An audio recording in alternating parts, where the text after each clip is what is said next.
Mid-Utah Radio presents high school baseball on the Mid-Utah Radio Sports Network. Baseball is what gets inside you. It's what lights you up. It's supposed to be hard. If it wasn't hard, everyone would do it. The hard is what makes it great. This broadcast is powered by Shepherd's Carpet and Flooring, Barrett's Food Town, Mason Machinery, the Jorgensen Automotive Group, DP Curtis Trucking, Bar W Beef, Sunrise Engineering, Sandpete Steel, Farmers Insurance Agents Dan and Gabe Cranny, Manti Family Dental, Jones and DeMille Engineering, Intermountain Power, Gunnison Valley Hospital, Clearsight Glass Solutions, and Barney Trucking. I know it's gotta be that can't eat, can't sleep, reach for the stars, over the fence, World Series kind of stuff, right? How can you not be romantic about baseball? Now let's go live to the Diamond for play-by-play coverage of high school baseball on the Mid-Utah Radio Sports Network.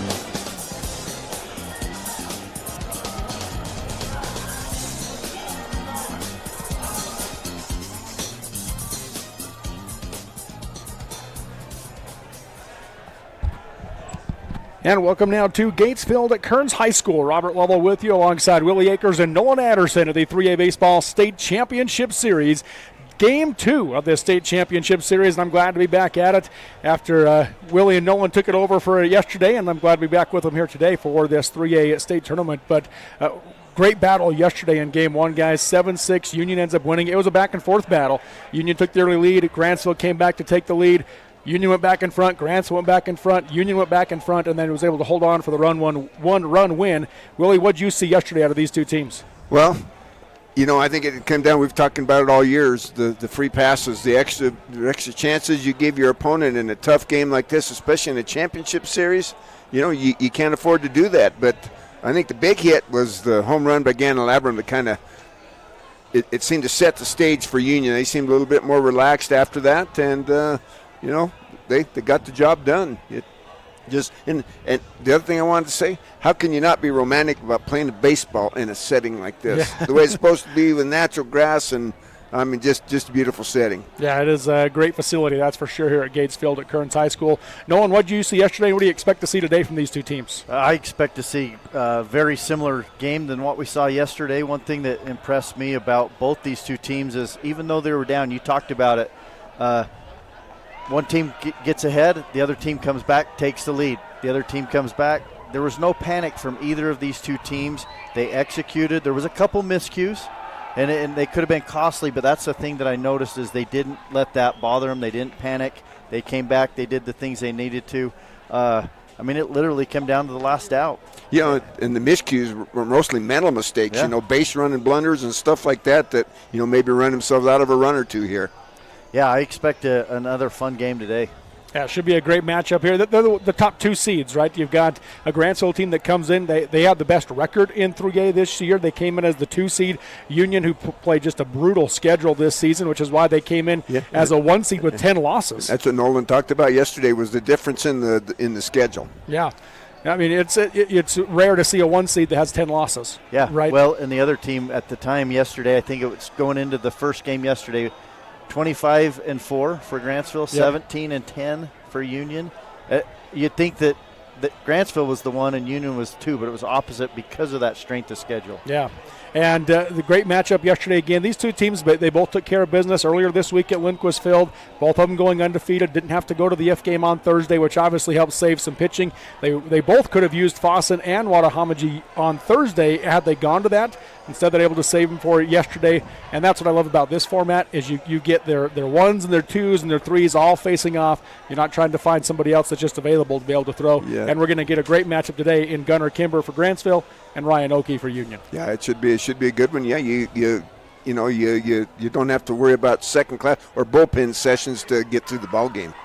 Yeah, and we saw Grantsville. They used multiple pitchers, but it was you might face one guy and we're yanking you. Yeah, you throw base on balls, you were gone. Yep, it's going to be fun, and the key is the team that continues to hit. Right, you might not get the bats going early, but if you continue to hit and you stay after it throughout the game, take advantage of when you do get runners on base, I think that's the team that's going to come out on top. not just getting opportunities, but then taking advantage of those opportunities, right? And how much of a factor here, Nolan, as a former coach, how much of a factor here is it for Union? They were in this situation 2 years ago. They won it. They won the state championship that year. You've got a lot of seniors now on this team that were key pieces of that team 2 years ago. I think it's a huge factor for them. And I also look at 2 years ago, they won it. And last year they came in wanting to repeat and got knocked out early. So I think getting knocked out early, having the experience of winning it, but also being on the team that got knocked out, you felt like you had a chance to come back and repeat. Yeah, they're hungry. They're hungry. That's going to play huge for them today. And, Will, it's not that Grantsville hasn't been a part of the 3A conversation, because they have been for a long time, but not in the recent years since they've had this format. Of course, they're not that far removed from their state championship, but it was with the previous format, and they really haven't been here at this point. So for them, this is a new setting, I guess, format to be in. Yeah, and that's a big deal. You got to get used to doing it. You're used to going to a tournament where you're 2 and out, and so it sets a mindset. The start, and it's the early part of the tournament that you talked about over at Ogden, which sets the pace for what happens today. Yeah. So, if you get through that one, figure that all out, then you can kind of relax. And that's what I saw yesterday. It was kind of the difference between, Matt Labrum looked relaxed when I visited with him before the game, and Trevor Thornton just he was just kind of uptight. Well, not uptight, just. I don't know, kind of that anxious, nervous, stargazing. Yeah. Well, and I was just going to add, Grantsville, they're going to be ready. They felt like maybe yesterday they let one slip away. When they did come back and get that lead, I think they felt pretty good about it, and then Union just come right back and took it from them. But I think they're going to be ready. That's going to weigh on them. I'm sure they didn't sleep as good last night as they would have hoped. So we're going to watch for all those things throughout the course of today's game. Let's take a short break. We'll come back with our coaches' comments next at the 3A Baseball State Championship Series on Centricom, Team Hive, and KSL Sports. In times like these, it's good to know there's a place where people know who you are, no matter how long you've been gone. A place where the smells of home cooking are still in the air, where a simple wave warms your heart, and sharing stories with family, friends, and your community is just a way of life.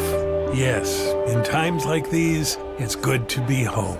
Agraria Insurance Company, protecting what's important in life. Every morning when I walk in the door, I'm still at an awe. The quality of beef that we're harvesting here at Bar W, in my 40 years of experience, I have never seen beef after beef after beef of the extreme quality. Every single one of them that are coming through are top shelf.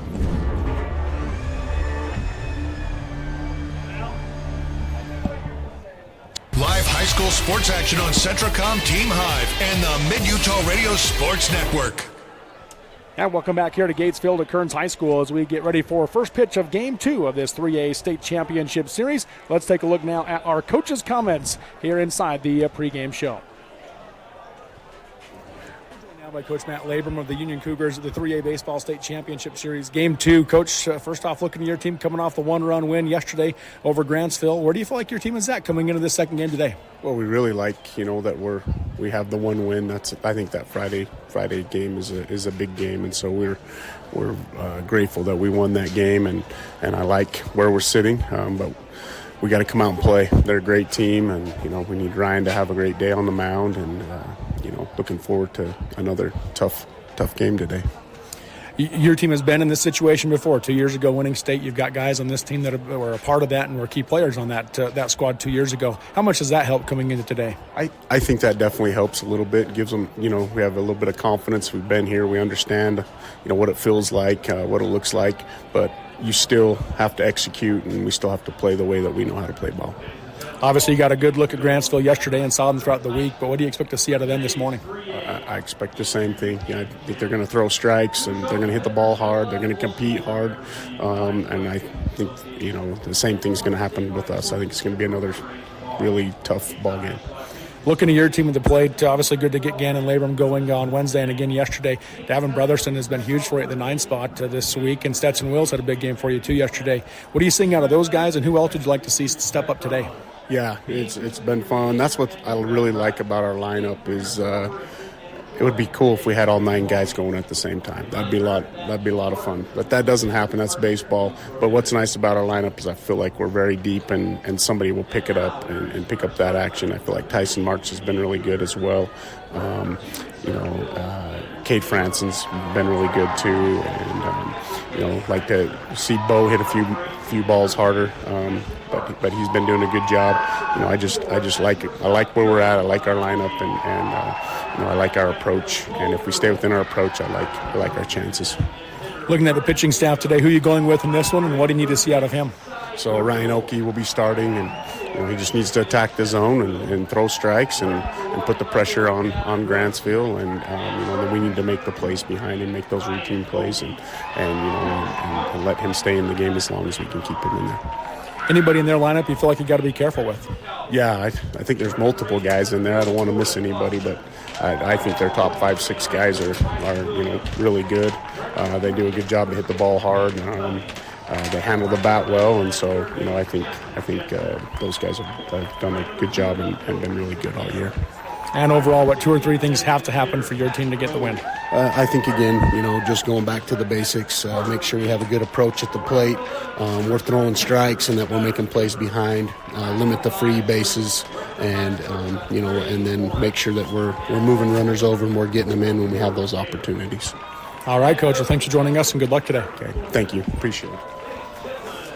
And once again, there, Coach Matt Labor with the Union Cougars here inside the pregame show. Willie, your thoughts on what he had to say coming into this? No, feeling good. The past experience you talked about, and I think the big thing, the Ryan Oakey, is ready to go, and what we've seen of him, he'll pound the strike zone. Okay, let's continue with our coach's comments here inside the pregame show. We're joined now by Coach Trevor Thornton of the Grantsville Cowboys, the 3A Baseball State Championship Series Game 2. Coach, first off, looking at your team coming off a hard-fought loss last night, 1 run to Union, and then in Game 1 of this championship series. Where do you feel like your guys are at as you come into this game here today? Last night after the game, they were beat down. They felt like we played better yesterday, and we gave it up. And so this morning, new faces, different energy. I think they're ready. They're just going to go have fun, play hard, and leave it all out there. It's their last chance really at it. So we're excited. Obviously, you've gotten to look at Union all week and played them up front and personal yesterday. But what do you expect to see out of them? Ton of energy. They bring a ton of energy. They're going to compete. It's going to be hard fought. Nothing not put on the field. Does that make sense? And so they're going to have great pitching. They're going to hit the ball. We just have to be better at those than them today if we want to win. Looking at your team at the plate, you've had different guys get the job done for you over the course of the last few days. Who do you look at today you'd like to see step up and set the tone early?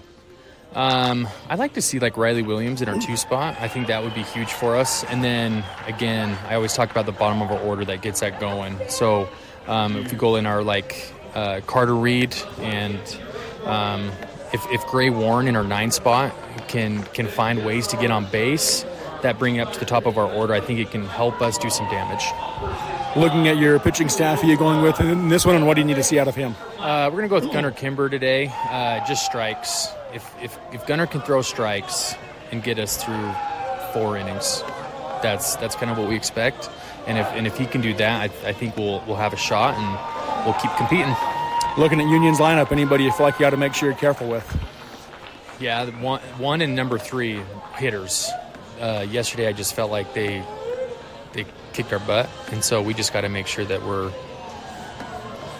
do our best to pitch in spots where they won't be successful with the bat. So, and then overall, what are those 2 or 3 things that have to happen for your team to force Game 3?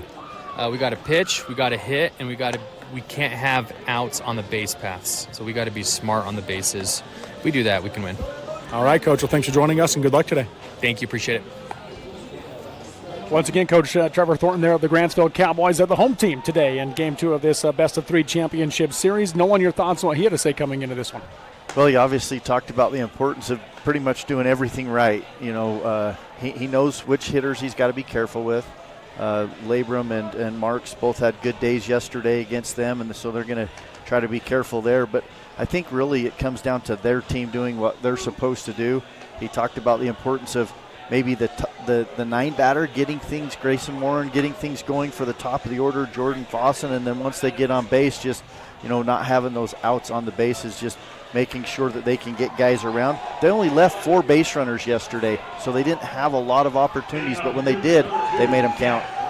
So we'll watch for those things throughout the course of today's game. Let's, as we get ready for the first pitch, let's get the starting lineup for the Union Cougars, and here is Willie Akers. Yeah, leading things off for Coach Matt Labrum and the Union Cougars. Number 1, batting first, number 2, the center fielder Gannon Labrum. Batting second, the catcher, number 26, Cade Franson. Batting third at first base, number 18, Tyson Marks. Batting fourth, the shortstop, number 24, Dylan Wadahamaji. 0-1 pitch to Labrum in there for a called strike 2, so a quick 0-2 count to Labrum. Batting fifth in right field, number 9, Bo Earl. Batting sixth at DH, number 22, Brendan Meekum. Batting seventh, the third baseman, number 8, Cy Burchell. Batting eighth, the second baseman, number 4. As the Labrum flies one into shallow center field and drops in for a base hit, so a leadoff single for Gannon Labrum for the Cougars. Labrum just continues to swing a hot bat for Coach Matt Labrum. Yep. Batting ninth, the left fielder, number 1, Davin Brotherson. And rounding out the lineup on the mound today, number 23, big lanky Ryan Oakey. Of course, Ryan Oakey committed to CSI to continue his pitching career. Okay, go ahead. I just want to point out Gannon Labrum yesterday. Base on balls, run scored. He was hit by a pitch. His third plate appearance, he hits a 2-run home run, and then he gets hit and scores another run in the 6th. Yep, 13 freebies for Grantsville yesterday to 7 for Union. First pitch to Franson, misses up and in for ball 1, so a quick 1-0 count. And as we go through this battle, let's get the starters for the home team today, the Grantsville Cowboys and Nolan Anderson. Yeah, for the Grantsville Cowboys, leading off in center field, number 8, Jordan Fossen. Batting second in right field, number 23, Riley Williams. Batting third, the first baseman, number 48, Peyton Cummings. Batting fourth at third base, number 99, Jackson Jensen. Batting fifth, the left fielder, number 2, Easton Hammond. Batting sixth, the DH, number 16, Patton Rose. Batting seventh, the catcher, number 7, Carter Reed. Batting eighth, the pitcher, number 11, Gunnar Kimber. And batting ninth, the shortstop, number 5, Grayson Warren. And at second base, number 4, Porter Taylor for head coach Trevor Thornton and the Grantsville Cowboys. Quick 2-0 count now to Cade Franson with Gannon Labrum on first base here for the Cougars. Kimber working out of the stretch. Defense, for the most part, playing pretty well straight up. Middle infield, second baseman Taylor is playing a little bit up the middle. There's a breaking ball for strike 1 to Franson. Cade Franson, the 310 hitter starting the tournament. 1 home run, 24 runs driven in. So 2 balls, 1 strike here with leadoff batter on base. Kimber comes set. 2-1 pitch, misses up for ball 3 and a 3-1 hitter's count. Well, that's going to be the secret, I think, for Grantsville today, is not, holding the free passes down. Well, and you're going to see, I think, Gunnar Kimber really try to establish that curveball and throw a lot more curveballs to these hitters. 3-1 pitch. There's that breaking ball on the inside edge for a called strike 2 and a 3-2. Full count now to Kimber. He's got a good one. Got that 11-5 break on the thing. Sharp break there. He stands back in on the right side, does Franson. Kimber working out of the stretch. The payoff pitch hits him. That curveball didn't break enough, and Franson will head to first base. First 2 batters are on for the Cougars. Well, the first freebie given up by Grantsville. That's one thing, too. He's going to have to throw that curveball out over the plate.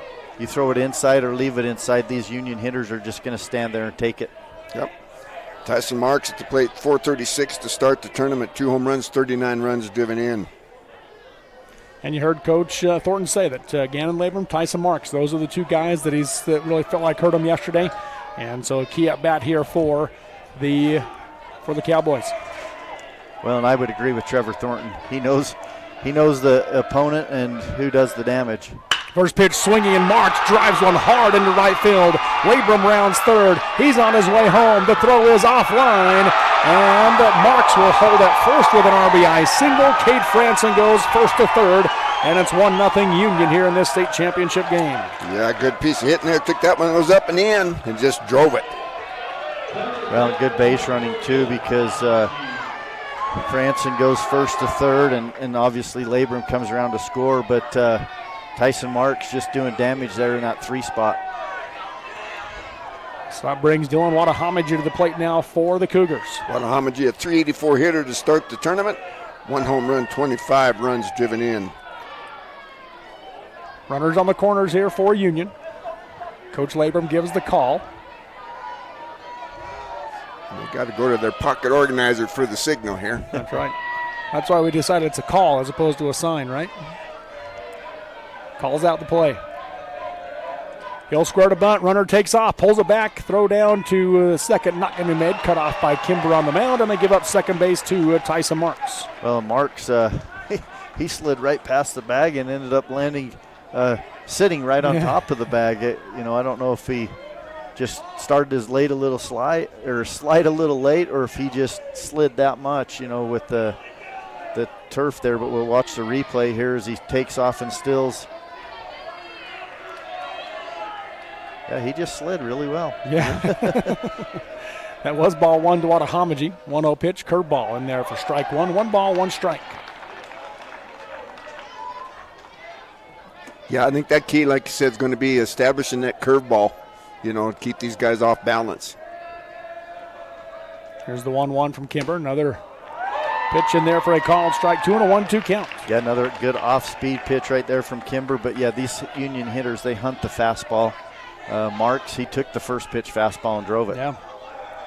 So 1-2 count. Kimber now out of the windup. 1-2. Curveball swung on, fly ball into center field. And there to make the play is Jordan Fossen. Tagging and scoring will be Cade Franson on the RBI flyout from Dylan Watahamaji. 2-0 Union with 1 out here in the top of the first. Yeah, good hitting right there. That's what you want. If you're a hitter with less than 2 outs and a runner at third base, your job is to score that runner however you can do it. Deep fly ball there to center field does just the trick. Yeah, and this brings up Bo Earl. Coach Labrum talked about wanting to see Bo get hot today. He came in at 360 average, 28 runs driven in. He stands in on the right side, facing the right-handed throwing Kimber. First pitch, swung on high, pop up into shallow center field. Coming in is Fossen. Going out at second is Taylor, and Taylor will make the play for out number 2. A P4 for Earl. Pop out to the second baseman for the second out of the inning. Well, let's get it out of the way. Every position on the field's got a number. Pitcher 1, catcher 2. First to third is 3, 4, 5. Shortstop 6. Outfield left to right is 7, 8, and 9. The P4 is the pop up to your second baseman. So that brings Brendan Meekum, the DH, to the plate now for the Cougars. 264 to start the tournament, 13 runs driven in. First pitch, curveball, strike 1. It's interesting because he's throwing lots of curveballs, and what's happening, they're staying off of it for the most part, and then when he does have to throw the fastball, they're ready. Getting a lead at second base is Marks. The 0-1. Misses off the plate outside for ball 1. 1 ball, 1 strike.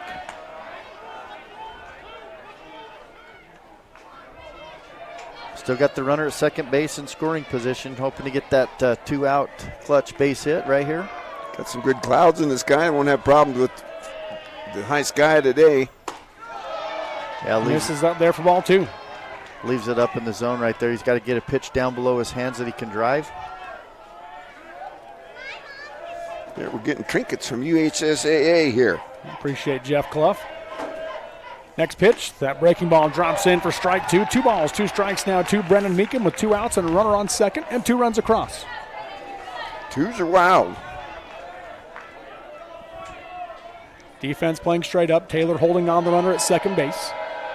2-2 pitch. Swing and a miss, strike 3, and Meekum will go down swinging on the curveball for the 3rd out of the inning. First strikeout of the game for Gunnar Kimber, but Union strikes first as they get 2 runs on 2 hits in the inning. No errors committed by the Cowboys, and 1 runner left on base through 1/2 inning of play in Game 2 of this 3A State Championship Series.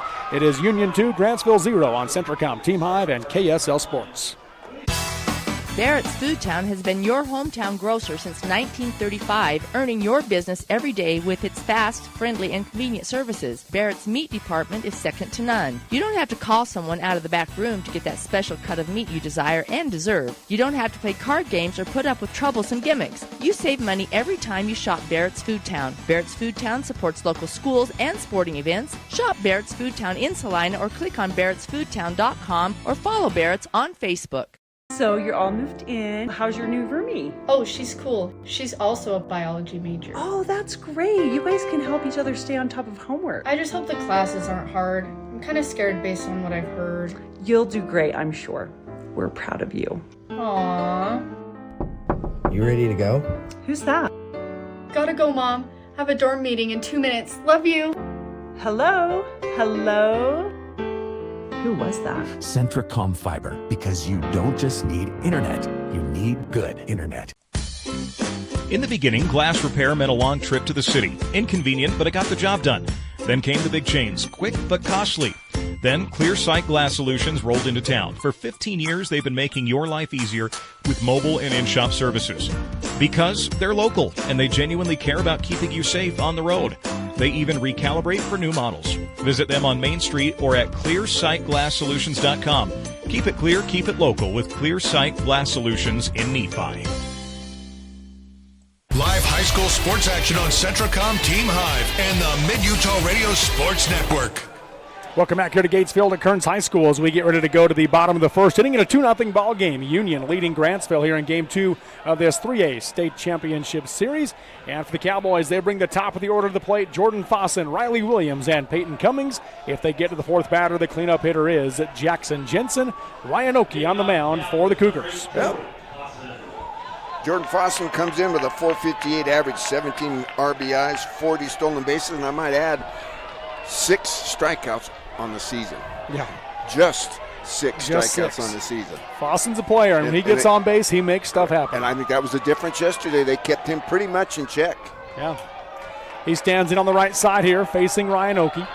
Oakey will work out of the windup. First pitch to Fossen. It's going to miss low for ball 1.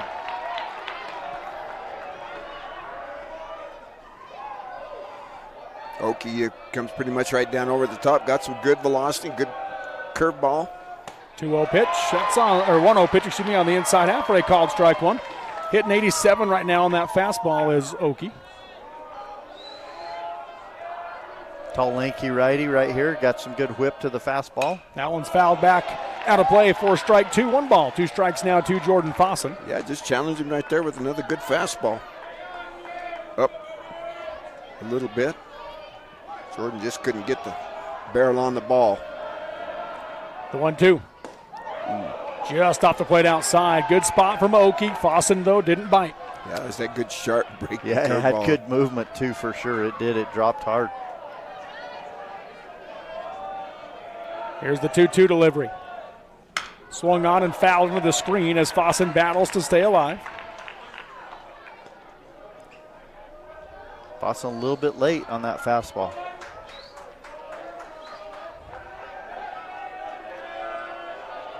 Labrum is shifting towards left center still, though, in center field. Fossen pops it into shallow right field. Will drop in for a base hit in front of Bo Earl. Yeah. A little flip single into right. He did that same thing yesterday and just popped up, but, you know, it's tough to fool him. Yeah, for sure. He went down and out and got that one and just looped it into right field. But that's what you do when you have 2 strikes. You fight things off. You do what you can to put the ball in play, and that shows what type of hitter Fossen is. But we didn't really see him take off yesterday in counts that we thought he might, but we'll see today. See if they turn him loose today. Coach Labrum did adjust his defense a little bit after that hit as now Riley Williams steps in. First pitch misses up for ball 1. Riley, a .385 hitter to start the tournament, 3 home runs, 24 runs driven in. Well, and this is the batter that Coach Thornton, when you interviewed him, Robert, in the pregame, he talked about Riley Williams getting things going in that 2 spot for this Grantsville team. Long look in by Oakey. He'll square to bunt, does Williams, fouls it back to the screen for strike 1.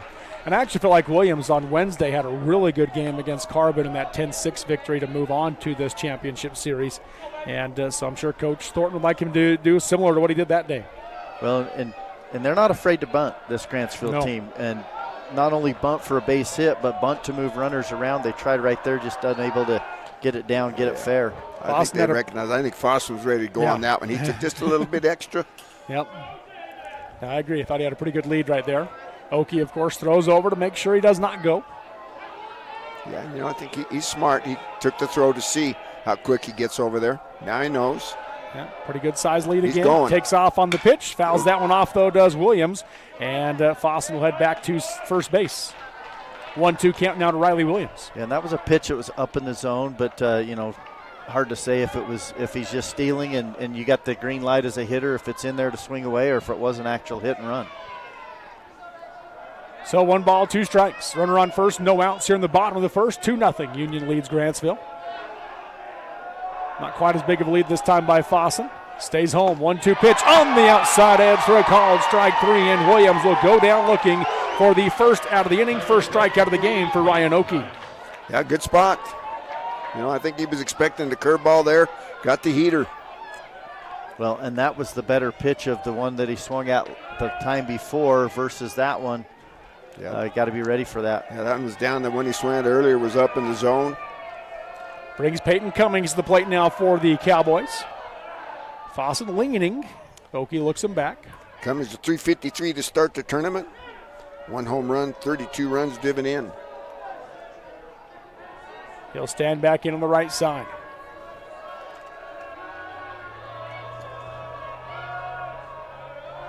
Pretty good lead by Fossen again.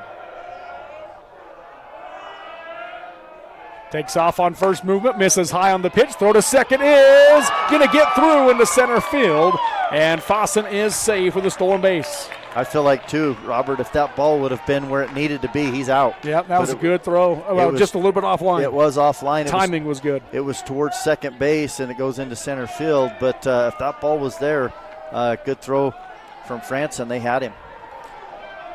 1-0 count. Cummings back in on the right side. Runner in scoring position here for the Cowboys. Union leading 2-0. Oakey misses up and in for ball 2. Cummings yesterday, the only time he reached base was a walk, and he scored that time. He was 0 for 3 on the day. Has a 2-0 hitters count here.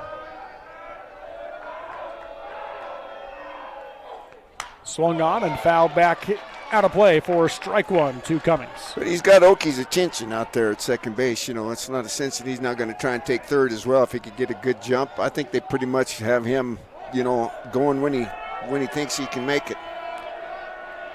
Nothing but fastball so far to Cummings. 2-1 pitch. There's the curveball for a called strike 2. 2-2 count. You want to see consistency. Every fastball so far that Oakey has thrown is 86 or 87. That's a pretty good giddy up right there. And then he dropped that down to a 69-mile-an-hour curveball.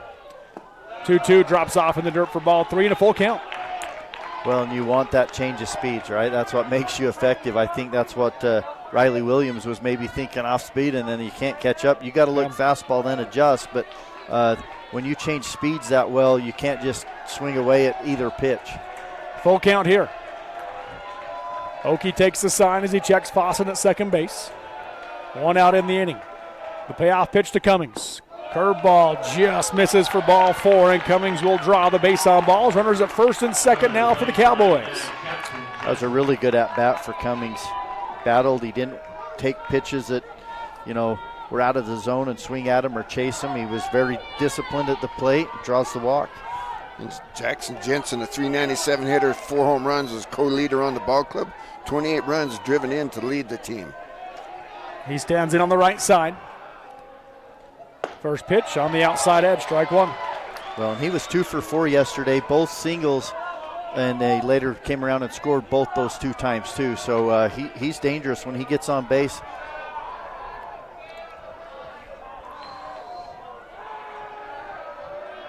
The 0-1 from Oakey.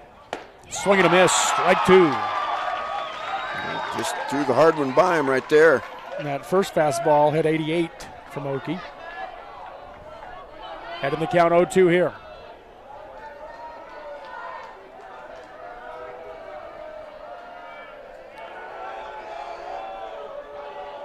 Look at second, the 0-2. Swing and a miss, strike 3. As he gets him to go after the high one for the second out of the inning. Second strikeout of the game for Ryan Oakey. Yeah, just kept climbing the ladder, changing the eye level, and he just kept chasing it. So that will bring Easton Hammond to the plate now for the Cowboys. 362 hitter to start the tournament. A home run, 13 runs driven in. 2 on here with 2 outs for Grantsville. Trailing 2-0 to Union. First pitch, swing and a miss, strike 1. Hammond yesterday, number 20. Yeah. He scored 2 runs in his 3 at-bats. He was 1 for 2, was hit by a pitch. 0-1 count. This is inside there to Hammond for ball one. 1 ball, 1 strike. Well, the folks at home on Team Hive, in Centricom could probably hear the pop on the catcher's glove there. Keith Franson behind the plate on them fastballs from Ryan Oakey. So 1 ball, 1 strike. 2 outs and 2 on. Next pitch. That one misses low for ball 2. 2 balls and a strike now to Hammond. And I feel like after Cummings, too, to Jackson Jensen and now to Hammond, Oakey's mindset's just, here's my fastball, see if you can hit it. Yeah. On Tuesday, talking to Coach Labrum earlier this week when Ryan Oakey pitched, he said it was crucial to get that curveball in because if he can get the curveball going, then teams have a really hard time catching up with the fastball. Fouls that one off for strike 2. Yeah, it's just that change of speeds, and otherwise they can move back in the box and they can just sit fastballs. But if he can get that curveball going right now, he hasn't really needed it, but he will as this game goes on. Hammond back in on the right side, 2 on and 2 outs. 2 balls, 2 strikes. The pitch from Oakey. Fossen takes off. Call strike 3 as Hammond goes down looking for the 3rd out of the inning. All 3 of them via strikeouts for Ryan Oakey. As the Cowboys threaten but do not score. No runs on 1 hit in the inning. No errors committed by the Cougars. And 2 runners left on base through 1 inning of play in Game 2 of this 3A State Championship Series. Union 2, Grantsville 0 on Centricom Team Hive and KSL Sports. I'm Dr. Brandon Beck, and I'm one of the general surgeons at Central Valley Medical Center. One of the best parts of my job as a general surgeon is to interact with a wide variety of people. And many of those people have experienced chronic conditions or painful things for many years. And there is nothing better than helping them to work through those conditions and to have an improved quality of life. I'm happy to be back in Utah at Central Valley Medical Center serving the people in our community. Drive for a winning team. DP Curtis Trucking works hard to move America and get their drivers home on the weekend. DP Curtis hires reliable drivers with competitive starting pay and raises after 90 days. Employment options include insurance, 401k, paid vacation, and attainable bonuses, and more. Why would you drive for anyone else? Call DP Curtis Trucking for details, 435-893-2900. That's 435-893-2900, or click on dpcurtis.com. Your home, life, and auto insurance deserve a winning team. Farmers Insurance Dan Cranny Agency introduces the newest member of the team, Gabe Cranny. Yep, it's now a doubleheader. But who needs insurance? If you own a home, farm, ranch, business, or have a spouse, children, or livestock, you need insurance. Get peace of mind with a winning team to make sure home sweet home stays that way. Call Dan or Gabe Cranny at Farmers Insurance in Richfield, 435-896-5453, 896-5453. America can depend on farmers. Live high school sports action on Centricom Team Hive and the Mid-Utah Radio Sports Network. Right back to the action here at Kearns. First pitch swinging is Cy Birchall, and he drives one through the 5-6 hole for a leadoff single for the Union Cougars as they bring the 7, 8, 9 batters to the plate this inning. Birchall followed by Stetson Wills, then Davin Brotherson. If they get to the 4th batter, that's the leadoff hitter again in Labrum. Gunnar Kimber still on the mound for the Cowboys. Stetson Wills, as he comes to the plate, started the tournament with a .303 average and 15 runs driven in. Stetson Wills and Davin Brotherson, Robert, you mentioned those 2 on deck. Their first 2 at-bats for both of them, they were 2 for 2 to start the day yesterday. Yeah. Really hot at the bottom of the lineup to turn it over for the top and Gannon Labrum. Well, it was interesting talking to Coach Jacobson from Canyon View. He mentioned that when Union played Canyon View early in the season, that Brotherson killed him heading out of the 9th spot, and then he did it twice, 2 more times there. And that one he pops up the bunt here and pops that one out to the catcher, though, does Stetson Wills for out number 1. So a P2 for Wills for the 1st out of the inning. That's just a good pitch from Kimber to got him to pop it up on that one. You've got to really get the top half of the baseball and get the angle of the bat above the ball so that you can get it down, and just pops him up. So 1 out and 1 on. Birchall did not take off on that initially, so he was making sure that ball got down before he tried to get to second. First pitch from Kimber here. Brotherson grounds it. Left side, fielded by Jensen at third. Throw to second in time. Throw to first is not in time as Brotherson avoids the double play, but it's a 5-4 fielder's choice at into for out number 2 as they get Birchall at second base. Yeah, good defense right there from the third baseman for Grantsville, Jackson Jensen. He's got a good glove over there. We saw it yesterday, too. Any balls hit towards him, he gobbles them right up. So that brings the leadoff hitter Gannon Labrum to the plate. 367 to start the tournament. Got his 3rd home run yesterday. He stands in on the left side. First pitch swinging. Fouls that one into the screen for strike one. Yeah, and I would think after yesterday, the way that they pitched him, they were pitching him inside. They hit him on one, and then the next one they come inside again, and he just turned on it. They're probably going to try to stay away, which you see catcher right now moving out there. The 0-1 pitch. That one misses high for ball one. Labrum, though, one of the best as a left-handed batter at driving it to left field. Yeah, he can, but I think you're better off. Yeah. And after what they saw yesterday, pitching him away and maybe making him hit the ball the other way. Brotherson takes about a 2.5-step lead at first. 1-1 pitch misses high for ball two. Good job by Carter Reed coming out of his crouch to keep that one from going to the backstop.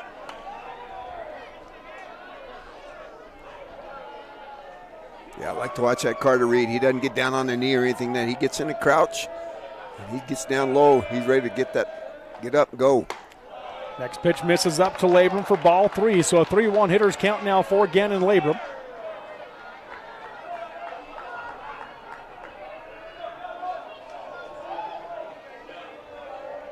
Brotherson again, about a 2.5-step lead at first. The 3-1 pitch. Curveball swung on. Fouls that one off to the left side for strike two and a full count. He was tracking the curveball there on that one. And he was looking to go to the left side. Well, he has such good bat control. He, like Robert said, he can go to all fields. But I think his power's middle in. Full count, payoff pitch. Just off the plate for ball four. Reed and Kimber wanted it, didn't get it, and Labrum heads to first on the base on balls. That's the other thing, and that's why he's at the top of the lineup as a leadoff hitter. He's got such a good eye for balls and strikes, and right there just lays off that one for ball four. And it was outside, just off the plate. Reed tried to do a good job of bringing it in quick, but umpire's been consistent back there. Brings Cade France into the plate now for the Cougars. He stands in on the right side as the runners take their lead. They do have Cummings pulled in on the grass at first base. First pitch misses low and away, ball one. And outfield's not real deep either, Robert, as you look around. Infield pretty much playing straight up, but outfield's, I would say they're almost shallow versus even normal depth. It's back in on the right side. The 1-0 pitch, swung on, line drive into left field, and that one will be caught by Hammond for out number 3. So an L7 for Franson for the third out of the inning as the Cougars threaten but do not score. No runs on one hit, no errors committed by the Cowboys, and 2 runners left on base through 1.5 innings of play. It is Union 2, Grantsville 0 on Centricom Team Hive and KSL Sports. This is more than just a job. It's a mission of caring. There's nothing more precious than a human life, and we all honor that responsibility. Beginning in 1932, we've been standing ready to serve our communities with trust, quality, and knowledge. And most of all, human connections.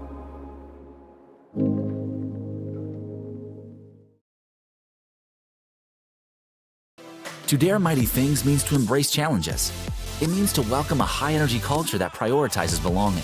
To dare mighty things means drawing inspiration from experienced faculty and alums who encourage you to think big. It means to be a part of time-honored traditions while also forging new ones. To dare mighty things means celebrating your achievements with pride and joy, knowing you can make a difference by daring to be great. Join us at the Huntsman School of Business, where we dare mighty things. That's the Huntsman difference.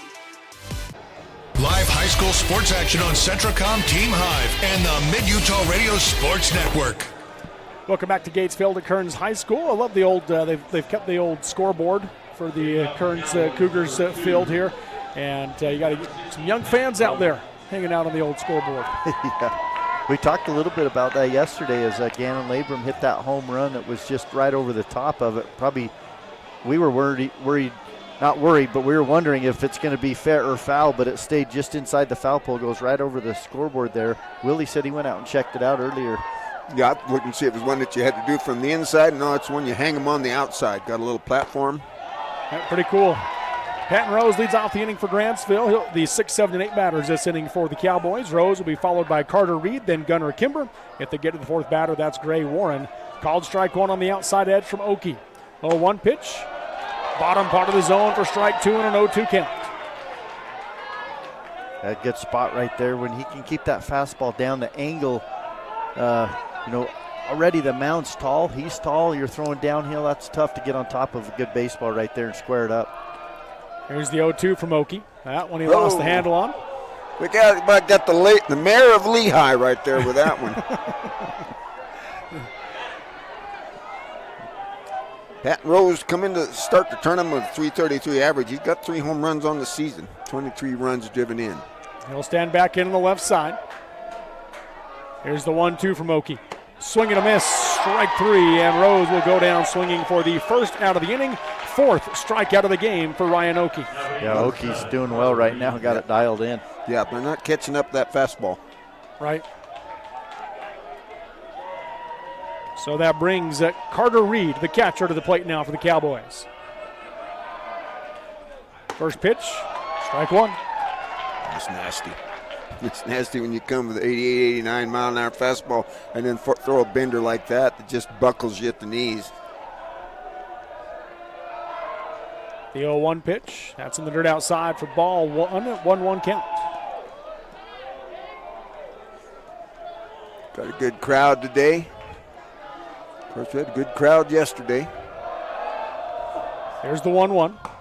That one's in there for a called strike 2. 1 ball, 2 strikes. Again, staying down right below the knees. Of course, even the fans have switched sides today now. Yeah. Union over here above first base instead of third base. We couldn't see him yesterday.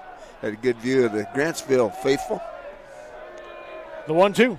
Swing and a miss on the curveball for strike 3, and Carter Reed will go down swinging for the second out of the inning. 5th strikeout of the game for Ryan Okie. Yes, that's all 5 outs. Yeah, well, and the first inning, it was mainly fastballs. Right now, he's getting ahead with the fastball. He's using it, but he's coming curveball. Yeah. Very effective right now is Okie. Gunnar Kimber at the plate. Fouls out the first one for strike 1. There what he was. He's trying to catch up to the fastball. Well, got a little bit ahead of him, got off the end of the bat. He did, and, Okie's wind up slow, right? Yeah. He's slow, and then the arm speed is fast. 0-1. Strike 2. He has hit that same low spot of the zone 3 times this inning. Yeah, and like I said, it's tough to barrel up a ball down there.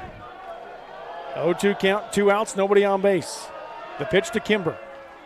Curveball swung on and chopped foul down the third base line. Unless you're guess hitting on that low ball down there, looking for something down there, you might as well let her go by. Count remains 0-2. Which is hard to do as well when you're standing in that box. Next pitch from Okie, swing and a miss, strike 3 as he strikes out the side. 6 strikeouts in the game for Ryan Okie. 1, 2, 3 they go. No runs, no hits, no errors, and no runners left on base through 2 innings of play. It is Union 2, Grantsville 0 on Centricom, Team Hive, and KSL Sports. Being part of one of the most advanced power plants in the world, it's going to be exciting. It's important that we're listening to our customers that want clean energy. And so I love the fact that we can power our homes here in Bountiful, but we can also be thoughtful about the environment at the same time. The power revenue bonds are completely backed by the future sale of power, which saves everybody money.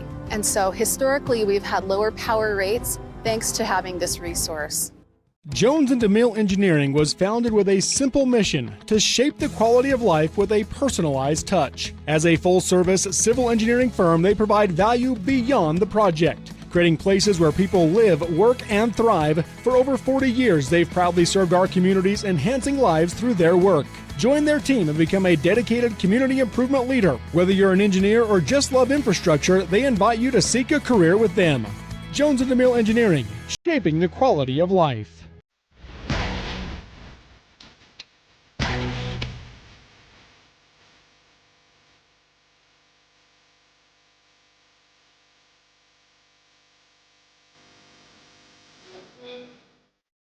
Live high school sports action on Centricom, Team Hive, and the Mid-Utah Radio Sports Network.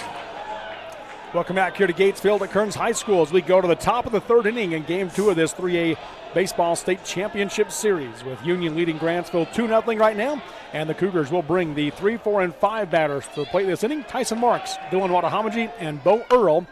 If they get to the 4th batter, that'll be Brennan Meekum, as Marks fouls off the first pitch from Gunnar Kimber for strike 1. Well, Marks is a first pitch swinger. If you get that ball anywhere close and it's the pitch he's looking for, he's going to unload. Just missed that one. The 0-1 breaking ball. That one catches the outside edge, low part of the zone for a called strike 2. And that was probably the better curveball that we've seen out of Kimber. Some of those others have been a little bit higher in the zone. That one, he kept it down low. That's a tough pitch to hit. So an 0-2 count. That one drops off onto the plate for ball 1. 1 ball, 2 strikes. Back-to-back curveballs from Kimber after getting ahead in the count on the fastball.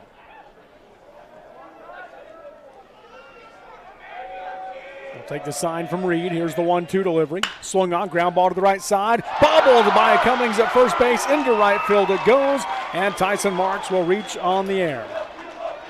As we see the replay right here, trying to see if it took a funny hop right there or what.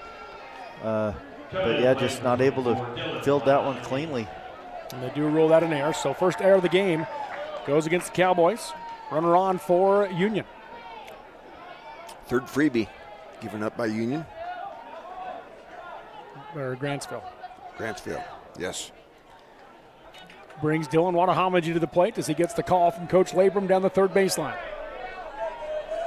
Watahomaji came into the tournament 384 with a home run, 25 runs driven in. He stands in on the right side. Singled his first time up. First pitch misses up for ball 1. Now he had the sac fly, RBI sac fly his first time up.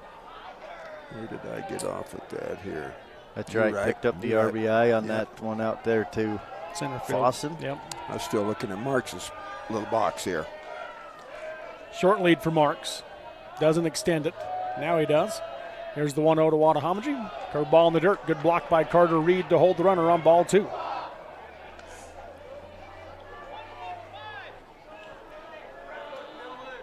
Check their play cards. 2-0 hitters count here for Watahomaji. The junior. He was one of those that was a key piece of that state championship run 2 years ago for the Cougars as he watches ball 3 go by. He wasn't an everyday player, but as a freshman came in at a big spot to pitch, and he was good. He's just a gamer. We talked about it earlier, Robert. He's just a gamer. One of those guys on the middle infield. Good arm, good glove, but he also swings a good bat. 3-0 curveball misses in for ball 4, and a 4-pitch base on ball is issued to Dylan Watahomaji. Runners on first and second now for the Cougars with no outs. Bo Earl, we've seen him yesterday. He has the ability to bunt. Coach Labrum's shown confidence in him in being able to get that job done and move the runners. I would expect to see a bunt right here. Getting the call from Coach Labrum. Bo Earl, 360 hitter to start the tournament. 28 runs driven in. On deck, if they do bunt, it's going to be the DH, Brendan Meekum, 264 hitter. Earl stands in on the right side. He is 0 for 1 in the game. Popped out to the second baseman back in the first inning. He does square to bunt. Drops it down the first base side. Kimber off the mound. Fields it. Nobody there yet. And Taylor just beats Earl to the bag from second base for out number 1. But a sacrifice bunt from Bo Earl moves 2 into scoring position for Brendan Meekum. Yeah, Taylor barely with his heel. If you watch that replay, he uses his heel to move his foot at the last minute and touch the bag there at first base with his back heel to get the out. Yeah. Yeah, that was close. Good execution, though. Bunt moves the runners. First pitch is fouled back to the screen for strike 1 to Brendan Meekum. 264 to start the tournament. 13 runs driven in. The DH for Coach Matt Labrum today.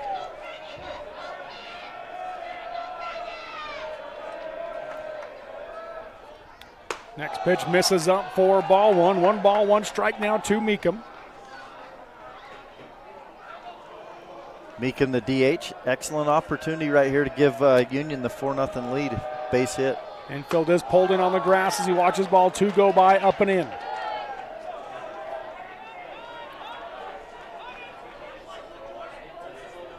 So 2 balls, 1 strike, 1 out, 2 on base.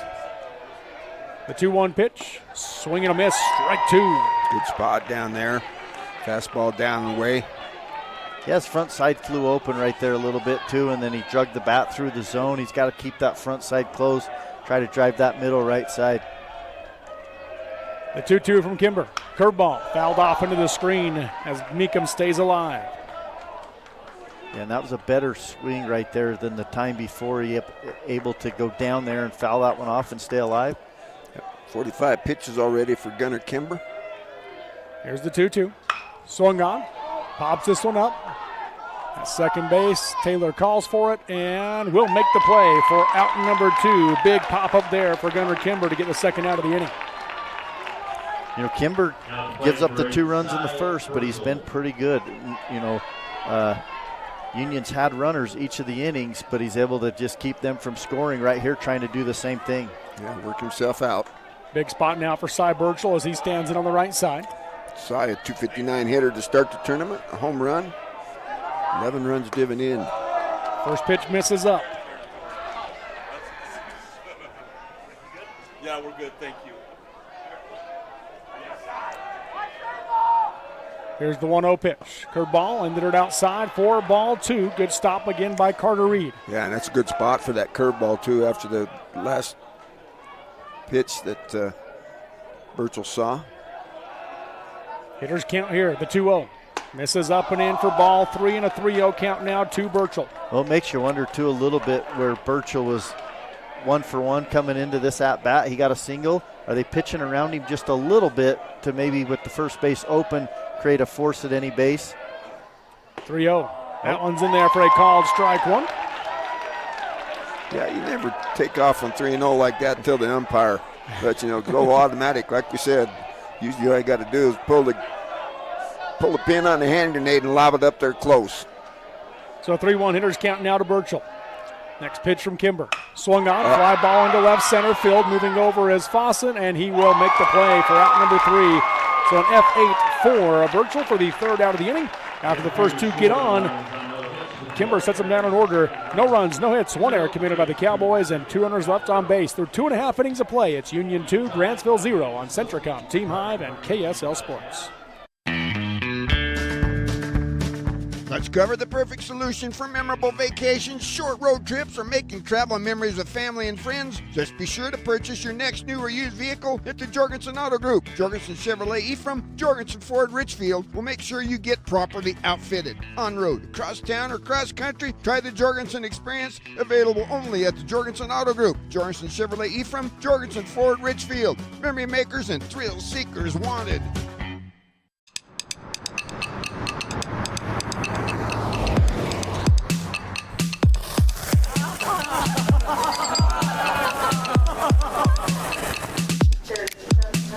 At Mountain America, we understand that debt happens. Let's lighten your load. Visit macu.com/debt happens to get started.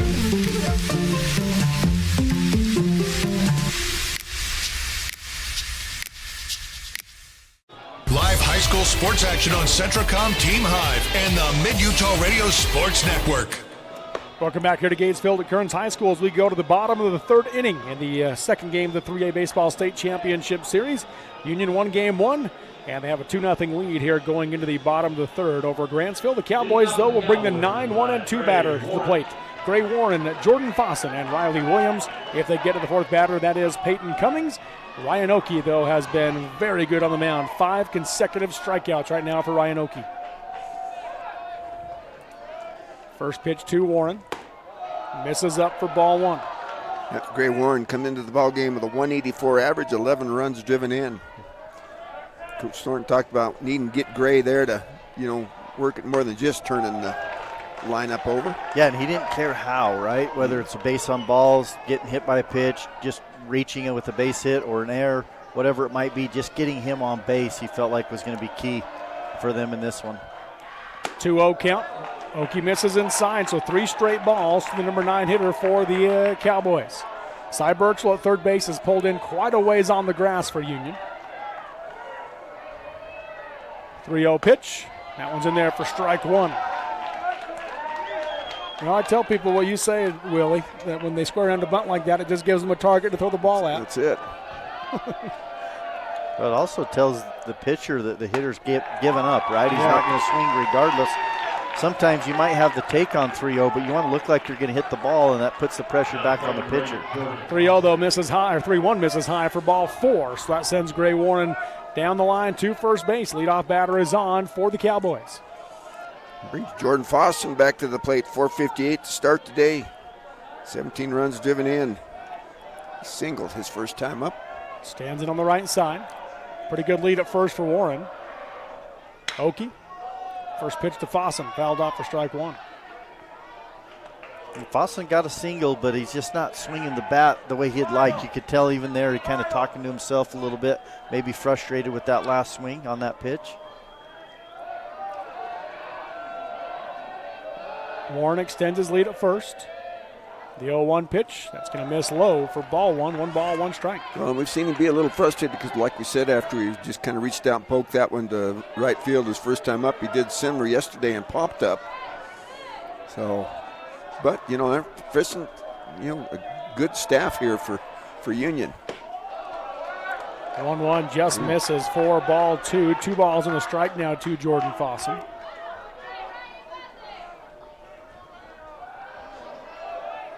Warren about a 3-step lead.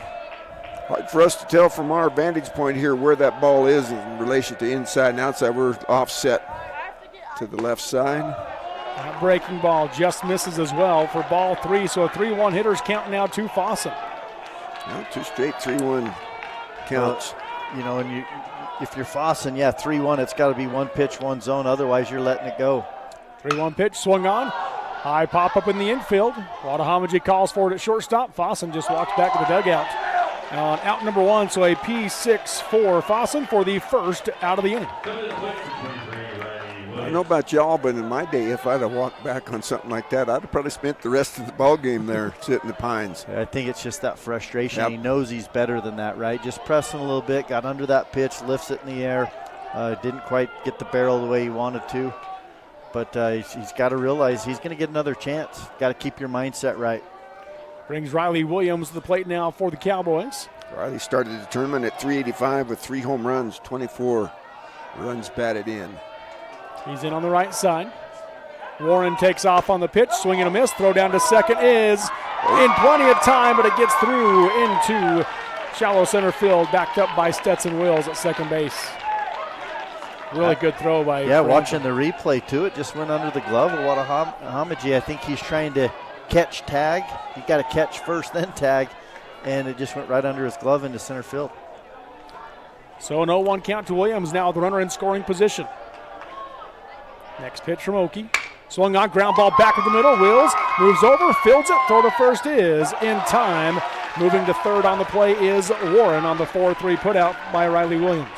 Nice defensive play right there, Riley Williams. Going to his right, fielding that one, and then making a nice turn, plant, throw hard over to first base because Williams got down the line. Stetson Wills has made some really nice plays during this state tournament at second base. Of course, he's at shortstop when Wadahamaji pitches. He's been big in the field for Union. Brings Peyton Cummings to the plate now for the Cowboys. Peyton 3:53 to start the tournament. First pitch misses up for ball 1. Probably nobody in the ballpark would like to get a hit better than him after booting that ground ball at first base last half inning. Here's the 1-0. Thought about it, left it up for ball 2. First run of the game for the Cowboys is potentially 90 feet away. Well, and, you know, Cummings more than likely going to see a fastball for that reason, Robert. 2-0 pitch, fouled back to the screen for strike 1. Shorter backstop, but at the same time, curveball gets in the dirt, can bounce funny, kick off the shin guards or your pad or the glove, and then you got a 2-1 ball game. Okie is probably just going to keep challenging with the fastball. Here's the 2-1 pitch. That one misses up for ball 3, and a 3-1 hitters count now to Cummings.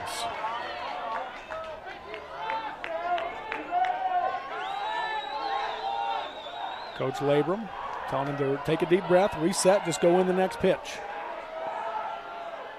The 3-1. Swung on high, fly ball into shallow center field. Labrum drifted back, Now comes working back in, and he will make the play for out number 3. So an F8 for Cummings for the third out of the inning as the Cowboys threaten but do not score. No runs, no hits, no errors, and one runner left on base through 3 innings of play in this 3A State Championship Series Game 2. It's Union 2, Grantsville 0 on Centracom, Team Hive, and KSL Sports. At Manti Family Dental, we're not just fixing teeth, we're crafting smiles with a hometown touch. Our comprehensive care from crowns to Invisalign allows us to treat the young and the young at heart. Manti Family Dental is veteran-owned and backed by Dr. Carlisle's 13 years of expertise and a heart for Manti's community. I'm Dr. Carlisle. My wife and I chose to raise our family where roots run deep. Here, every patient is treated like a neighbor. Whether it's IV sedation to remove your wisdom teeth or getting an implant to replace a missing tooth, we ensure your dental health is in caring hands. So give us a call to schedule a visit and discover the difference at Manti Family Dental. It's a new age of storage at Mason Storage Utah in Aurora. Manage, rent, and pay self, RV, and boat storage online 24/7. Check it out today at masonstorageutah.com or call for reservation rates and information 435-529-7445. Rent storage in May and get 2 months of free storage at Mason Storage Utah, just east of Mason Machinery, 618 East Center Street in Aurora. Click masonstorageutah.com or call 435-529-7445. Live high school sports action on Centracom, Team Hive, and the Mid-Utah Radio Sports Network. And welcome back here to Gatesville at Kearns High School as we go to the top of the 4th inning in a 2-0 ball game. Union leading Grantsville, and the Cougars will bring to the plate this inning in the 8-9-1 batters. Stetson Wills, Davin Brotherson, and Gannon Labrum. If they get to the 4th batter, that is Cade Franson. Gunnar Kimber on the mound still for the Cowboys. Stetson Wills started the tournament at 303. 15 runs driven in. He'll stand in on the right side. First pitch from Kimber. That one's in there for a called strike one.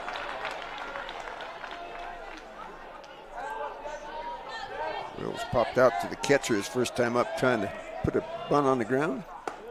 That one misses up for ball one. 1 ball, 1 strike. Right now, these two teams going to be a little bit more selective at the plate, I would think, the later this game goes. On the outside edge, called strike 2 to Wills. 1 ball, 2 strikes. So that is pitch number 54 for Kimber. Here's the 1-2. Swung on, chop to the left side, high chop. Jensen fields it on the coming down. Throw to first is in time for out number 1 on the 5-3 put out and the first out of the inning. Yeah, Jensen once again showing that glove, and he went to his left there, had to go come charge it and then move towards the shortstop, wait for the big hop, but he plays right through it, takes his momentum to first base, makes a nice throw. As the ball came to him, he finally figured out there he'd already squared himself up to throw back across the body. Brings Davin Brotherson to the plate now for the Cougars. 400 hitter in the number 9 slot. That's not a bad spot. Had time called as he steps back in on the right side. First pitch on the inside edge, strike 1. You know, Kimber's not overpowering by any means, but he just throws strikes. He's consistent. He mixes it up well, keeping these hitters off balance. Next one is swung on, high pop up down the right Trouble. field line. Cummings giving chase, as is Williams. That's going to land in between them for a bloop single down the right field line for Davin Brotherson. Yep, the old tweener. Guarantee you, though, he's going to tell his girlfriend that was a line drive right down the line when he sees her this afternoon. Turns the lineup over with 1 out and 1 on to Gannon Labrum for the Cougars. Gannon started the tournament at 367. Got his 3rd home run yesterday and his 24th and 25th RBI. He steps it on the left side here. First pitch. Breaking ball catches the outside edge for strike 1. Be careful leaving that breaking ball up there. Well, lots of room down that first base line between there and second. That 4-3 hole with the runner at first, and got to hold him on. 0-1 fastball misses up. 1 ball, 1 strike. 1 out with the runner on first here for the Cougars, leading 2-0, top of the 4th inning. Kimber comes set, 1-1 pitch. That one will stay up for ball 2.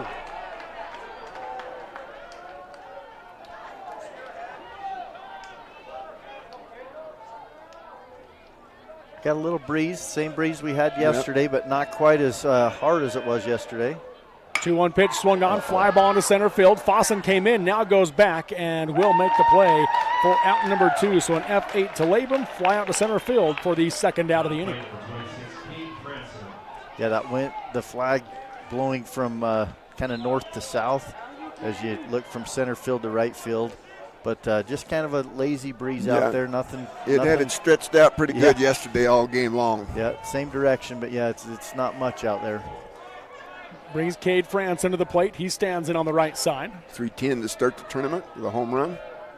24 runs driven in. First pitch on the outside edge, strike one. He hit the ball hard in his last at bat, just right at the left fielder, Easton Hammond. Yeah, and Hammond not playing real deep. Otherwise, I felt like that's a base hit normally. Kimber out of the stretch. The 0-1 pitch swung on, fly ball into right center field. Moving over is Williams. He calls for it and makes the play for out number 3. So an F9 to Franson for the third out of the inning.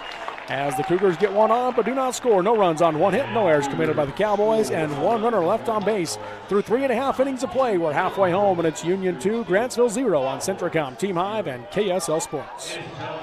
Mountain Land Supply of Richfield is your local employee-owned and operated solution for plumbing, heating, and cooling, waterworks, agricultural irrigation, landscaping irrigation, power equipment, pumps, tools, and safety. Discover the difference a knowledgeable and friendly staff can make for you. With thousands of products and brands you know and trust, Mountain Land Supply has what you need when you need it. Call, click, or come into Mountain Land Supply of Richfield and let us help you move mountains. Sanpete Steel in Moroni was founded in 1994 and is one of the major steel construction companies in the Intermountain West. Specializing in structural steel fabrication and assembly, Sanpete Steel's impressive portfolio includes the Hales Theater in Sandy and structures on the campuses of the University of Utah, BYU, and UVU. Sanpete Steel in Moroni, where their motto is done right and on time at 685 East Main Street. Call today at 800-261-1026. That's 800-261-1026. Or go to sanpetesteel.com. Live high school sports action on Centricom, Team Hive, and the Mid-Utah Radio Sports Network. Welcome back here to Gatesville at Kearns High School. A defensive substitution for the Union Cougars as Parker Franson goes into left field. He'll replace Davin Brotherson out there in left. For the Cowboys, they trail Union 2-0, and they will bring the 4, 5, and 6 batters to the plate this inning. Jackson Jensen, Easton Hammond, and Patton Rose. If they get to the fourth batter, that is Carter Reed. Bottom 4. Ryan Oakey on the mound for the Cougars. First pitch, swing and a miss to Jensen, strike one. Jensen started the tournament at 397. Co-leader with 4 home runs on the team, but leads the team RBIs with 28. Here's the 0-1 pitch. Chases the high one for strike 2. Well, that's what he got him on last time, right? He just knew that if I just keep climbing the ladder, Jensen, it's hard for him to lay off that fastball, and he's chasing it again. So an 0-2 count. He's back in on the right side. Next pitch from Oakey. Just misses. Union wanted it. Coach Labrum asking where that one's at. Misses inside for ball 1. Well, I think the velocity of the tail on that one might have worked against him. Started on the edge and kind of maybe worked itself into the no zone. Here's the 1-2 from Oakey. Swing and a miss. Strike 3 as Jensen goes down swinging for the first out of the inning. 7th strikeout of the game for Ryan Oakey. Well, and he just challenged him with the high fastball again, and Jensen unable to lay off the high fastball. So that'll bring Easton Hammond to the plate. Easton started the tournament at 362 with a home run and 13 runs driven in. Struck out looking his first time up against Oakey. First pitch swinging, chopped foul to the left side for strike 1. He says, well, I'm going to swing this time around. I'm not going to get cut with well, the shopping. He's seen lots of fastball, and then what happened is he came curveball right there in a count that he wasn't expecting a curveball, and it froze him. Saw a fastball to start this count. Down 0-1. Next pitch, curveball, strike 2. We've seen Hammond make a nice catch in left field yesterday, too. He's a good defensive outfielder. He laid out into left center field, made a nice diving catch. The 0-2 pitch, swung on, ground ball to the left side. Watahamadji backhands it in the hole. Throw to first, off the hop, is unable to be caught by Marks. And safe at first is Easton Hammond. It would have been hard to say as we watch the replay right here anyways, had he filled that cleanly if he would have been out or not, because he got down the line pretty quick. We'll see what they officially score it here. They do give that an error, though, so an E6. Yes. Nice of him, because I had already put E6 in my book here. So runner on base for the Cowboys as Patton Rose comes to the plate. Patton Rose, 333, 3 home runs, 23 driven in. First pitch, misses away for ball 1. He struck out his first time up to lead off the second inning for the Cowboys. Big, strong kid, though. A good-looking hitter right here for this Grantsville team. 1-0 pitch. Did he go around? They will appeal. No, he did not, says the field umpire. So 2-0 hitters count now to Rose.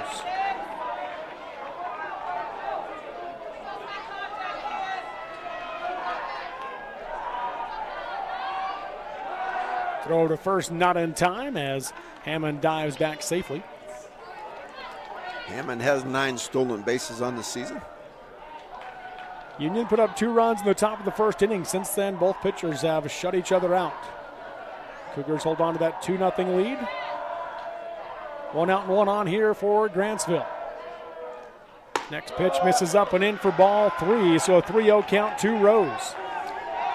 Yeah, and I think right now, for sure he's going to see 1, but maybe 2. This is the moment for Grantsville if they're going to try to get back in this game and get a run on the board. It might be this inning. Here's the 3-0 from Okie. That one's in there for strike 1, so 3-1 hitters count. Rose taking all the way.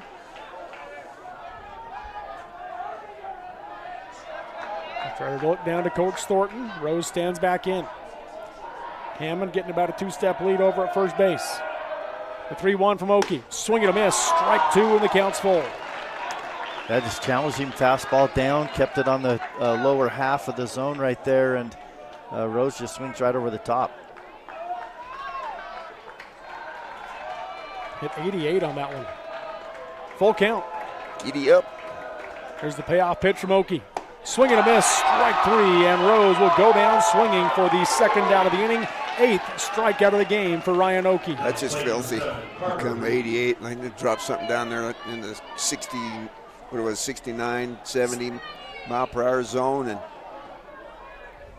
that brings the plate now Carter Reed. He stands in on the right side. 3:12 to start the tournament.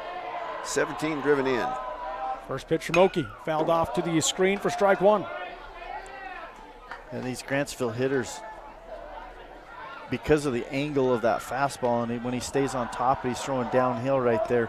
They're getting under the ball and they're lifting it. So, I mean, lots of strikeouts, but we got a pop up and a fly out. There's only been really 1 ground ball, and then the other one was an E6 on the ground ball. So they got to get on top of that pitch, hit it hard on a line drive somewhere. Pretty good lead at first base for Hammond. The 0-1 pitch. That one misses up for ball 1. 1 ball, 1 strike to Carter Reed. Well, I agree. That's all they got to do. The tough part is just getting out there and doing that. Yeah. Or has been so far. Reed back in on the right side as Okie comes set in the stretch. The 1-1 swung on, popped to the left side. Wadahamaji drifts back into the grass and makes the play for out number 3. So a P6 for Carter Reed. Pop out to the shortstop for the 3rd out of the inning as the Cowboys get 1 on, but do not score. No runs, no hits. 1 error committed by the Cougars and 1 runner left on base. Through 4 complete in Game 2 of this 3A State Championship Series. It's Union 2, Grantsville 0 on Centricom, Team Hive, and KSL Sports. Attention Class A CDL drivers. For a great career choice of steady, reliable, home everyday work, Savage Services is for you. Savage offers the opportunity to earn $80,000 to $100,000 yearly plus quarterly bonuses, a 5K retention bonus, 5K relocation pay, and 30-day housing for qualified drivers. They also offer full benefits, PTO, profit sharing, 401ks, and more. Savage takes care of team members. Apply at driveforsavage.com. That is drive the number 4 savage.com for price and Salina job listings. For Carpet, flooring, windows, or glass at rock bottom prices. Shepherd's Carpet and Flooring in Richfield is the logical choice with a huge inventory and the service to back it up. From quality flooring to expert window and glass installation and even sheds, Shepherd's knows how to upgrade your home. Shop in person Monday through Friday, 10 a.m. to 6 p.m., 410 North Main, Richfield, or click shepherdscarpets.com to shop online. Shepherd's Carpet and Flooring, quality, service, and prices you just can't beat. 22,000. That's roughly how many breaths you'll take today. And if your air isn't clean and healthy, there's 22,000 reasons to improve your air purification system for you and your family. Pure Air from Lennox is a whole home solution, meaning cleaner air in every room and every breath, every single one. Call the Stallings Company to see how we can fill your home with perfect air. Lennox, air is life. Make it perfect. Live high school sports action on Centracom Team Hive and the Mid-Utah Radio Sports Network. Well, to the top of the fifth inning we go here in this Game 2 of the 3A State Championship Series. Union leading Grantsville 2-0, and the Cougars will bring the 3, 4, and 5 batters to the plate. Tyson Marks, Dylan Watahamaji, and Bo Earl. If they get to the fourth batter of this inning, that will be Brennan Meekum. And on the left side is Marks. Gunnar Kimber still on the mound for the Cowboys. Misses up for ball one. 4:36 to start the tournament. 2 home runs, 39 runs driven in. Next pitch, off speed on the outside edge for strike one. 1 ball, 1 strike now to Marks. He's 1 for 2 in the game today. That one misses low. 2-1 count. Yeah, but he's one of them that, Coach Thornton mentioned that 1 and 3 in the Union lineup have hurt, and one's already hurt him in the ball game. So, and Marks had the RBI single in the first inning. 2-1 pitch here, swung on, pops this one back out of play. 4 strike, 2 and a 2-2 count. That's one of the rare fastballs he's going to see. Yeah. Just got under that one. It was a little up in the zone. So 2-2, the pitch from Kimber. Swung on, fouls that one off to the left side as Marks battles. Be the 6th pitch in the at-bat. Willie was wondering about these helmets of the Union Cougars, but they're white. It's the uniforms that are cream colored that makes that white helmet look different. Kind of a pinkish, hue to it. 2-2 misses outside for ball 3, so a full count now to Tyson Marks. Yeah, pitch number 69 for Kimber. Here's the payoff pitch. Off speed, misses outside, and Marks will draw the leadoff base on balls for Union. Well, Grantsville does have someone warming up in the bullpen. I'll try to get a number on that guy down there warming up. Might be number 1. I couldn't quite tell if it was Jackson Anderson or not. Dylan Watahamaji coming to the plate now for the Cougars. Watahamaji come into the tournament 384 with a home run, 25 runs driven in. That is Anderson down to the bullpen for Grantsville. First pitch for Watahamaji. Misses low for ball 1. Yeah, and I don't think you're going to see Coach Thornton go very long right here. Kimber's been good, but you can't get down any further than 2-0. No, and you're the third time through the lineup as well. So. Yeah. Watahamaji got a sac fly in his first plate appearance back in the first inning, then walked in the third. 1-0 pitch, swung on and fouls that one off to the right side. 4 strike 1, 1 ball, 1 strike. Tyson Marks has 11 stolen bases on the season, so he is somewhat a threat to go. Of course, we measure all threats against Jordan Fossen, who's had 40, so you would think, hey, well, what's this guy doing carrying a piano on his back for, huh?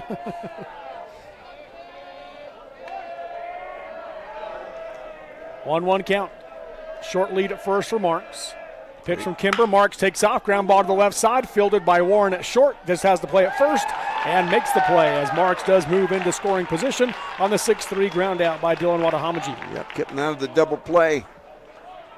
Yeah, had he not been moving on that would have been a double play, but had the runner going. That would have been a made-to-order double play. Brings Bo Earl to the plate now for the Cougars. Bo, 360 to start the tournament. 28 runs driven in. Like we said, leads the ball club in that category. Well, and really that's basically like a sacrifice bunt. You got your runner at second base now with one out. First pitch misses out for ball one. Earl looking for his first hit. He did pop out to the second baseman, then had a sacrifice bunt in the third inning. Well, Coach Labrum talked about it in the interview. He'd like to see Bo Earl hit a couple balls hard today. Kimber takes a look at second. The 1-0 curveball on the inside edge. Strike one.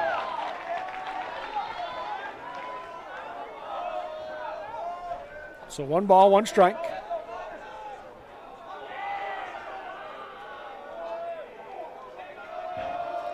One out here in the top of the 5th inning. The 1-1 way outside for ball 2. 2 balls and a strike now to Earl.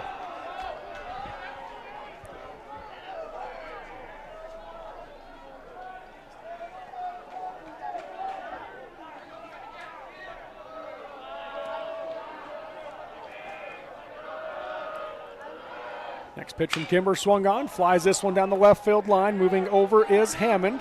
Coming in, and he will make the play for out number 2. So an F7 for Earl, fly out to left for the second out of the inning. And I feel like Earl just missed that one. He got just underneath that ball. He was tracking the curveball that time. She said he got under it. He just missed it. So that'll bring Brennan Meekum to the plate now for the Cougars. Brennan the DH, 264 to start the tournament with 13 runs driven in.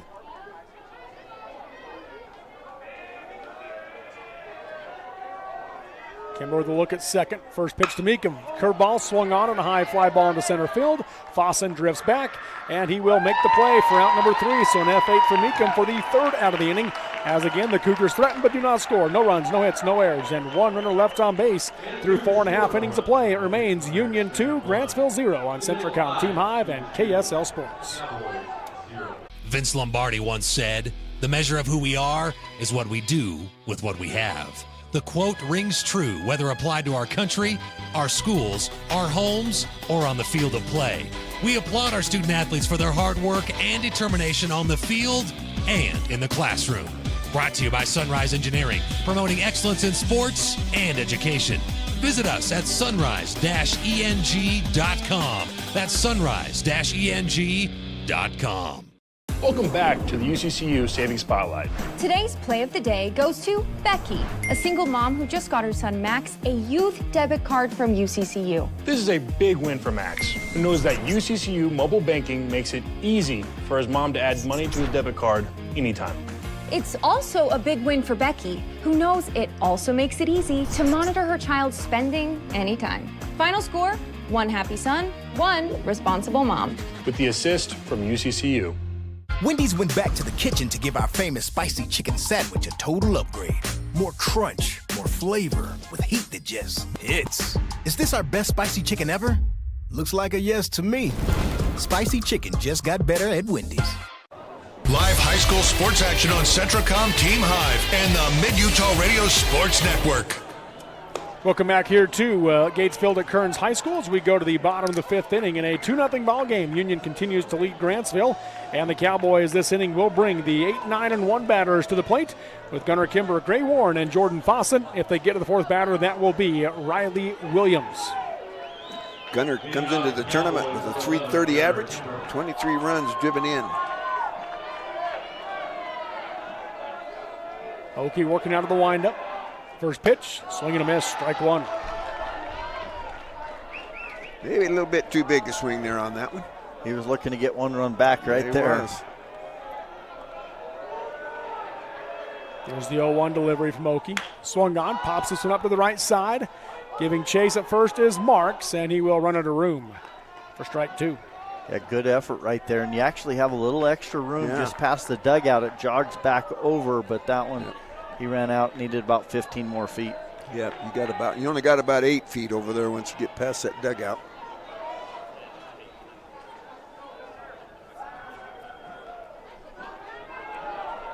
So an 0-2 count. Good chances of seeing a curveball right here, Coach. Pretty good. Missed up with it, though, for ball 1 and a 1-ball, 2-strike count.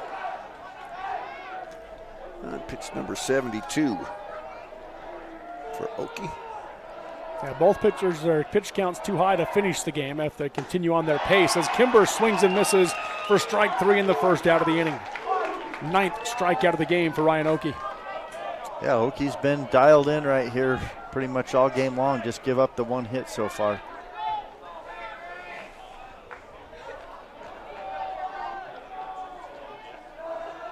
Great. We're in a 184 hitter to start the tournament. First pitch, swinging a foul tip, strike one. Yeah, you're right, Willie, though. Big swings, right? They got to shorten up the swings, make good contact, square the ball up, put it in play. Here's the 0-1 pitch. That one will miss up for ball one. 1 ball, 1 strike now to Warren.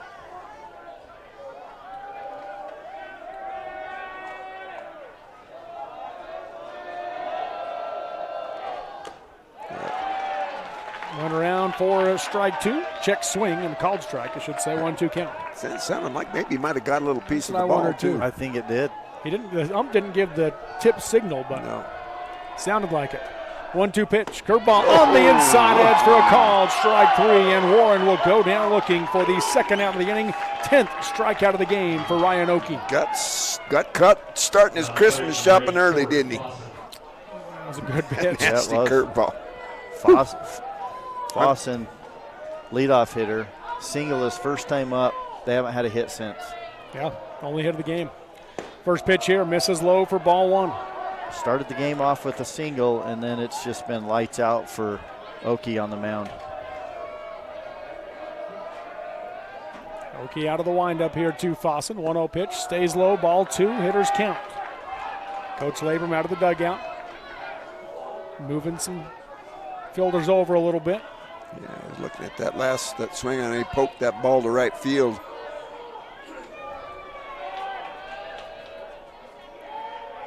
Two-0 here, curveball on the inside edge, strike 1. And he's starting to use that curveball a lot more too. Now that these guys are starting to see him that second, third time through the lineup, and he's throwing it for a strike. 2-1, another curveball. That one drops off low and away for ball 3. 3-1 hitters count now to Jordan Fossen.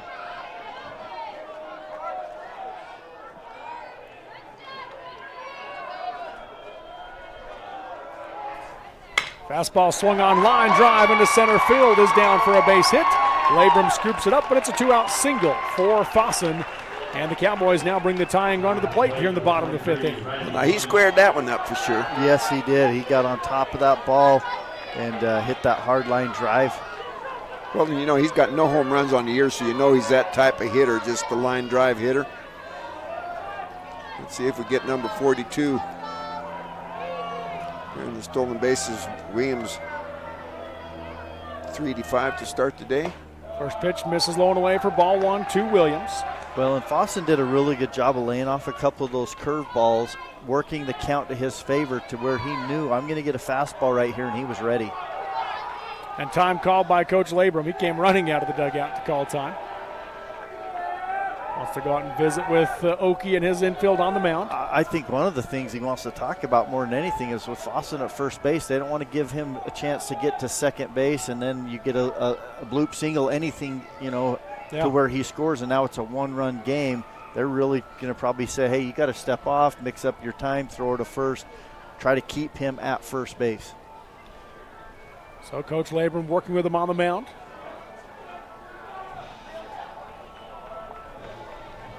Fossen, he's obviously fast. He doesn't get overly big leads, but he gets great jumps. Yeah. And he's in full speed, 2 steps and it's we've seen 2 good throws from Franson, but both times stolen base has been good because for one it was offline, and the other one Wadahamaji just missed it, didn't catch it clean. 1-0 count here to Williams. Oakey comes set from the stretch. He's going. Fossen takes off, swing and a miss. Throw down to second is not in time on that one, as Fossen does move into scoring position. Yeah, he had too good a jump on that one. Yeah, I mean, he gets first movement, he's gone. Yeah, well, I think he went even before the first movement on that one. So a 1-1 count now to Williams. He's 0 for 2 in the game. Looking to put the Cowboys on the board. Swing and a miss, strike 2 as Oakey throws it by him. Yeah, just a big swing again. Got to shorten up.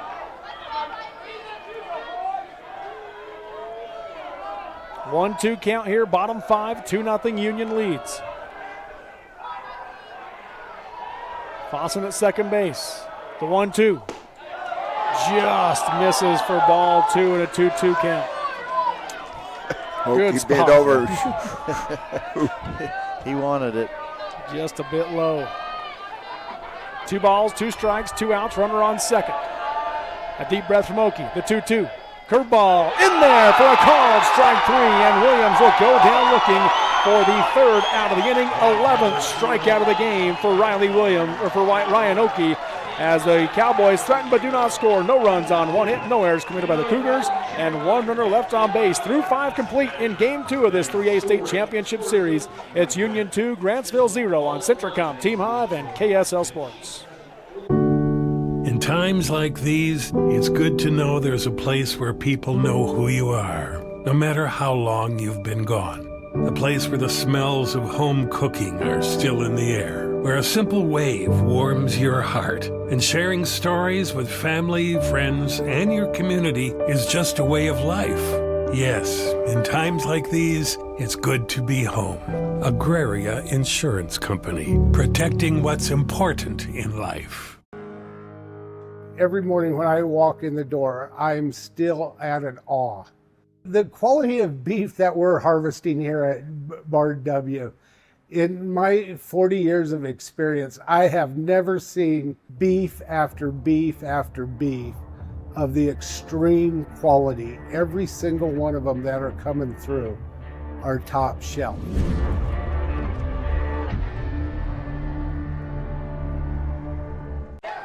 Live high school sports action on Centricom, Team Hive, and the Mid-Utah Radio Sports Network.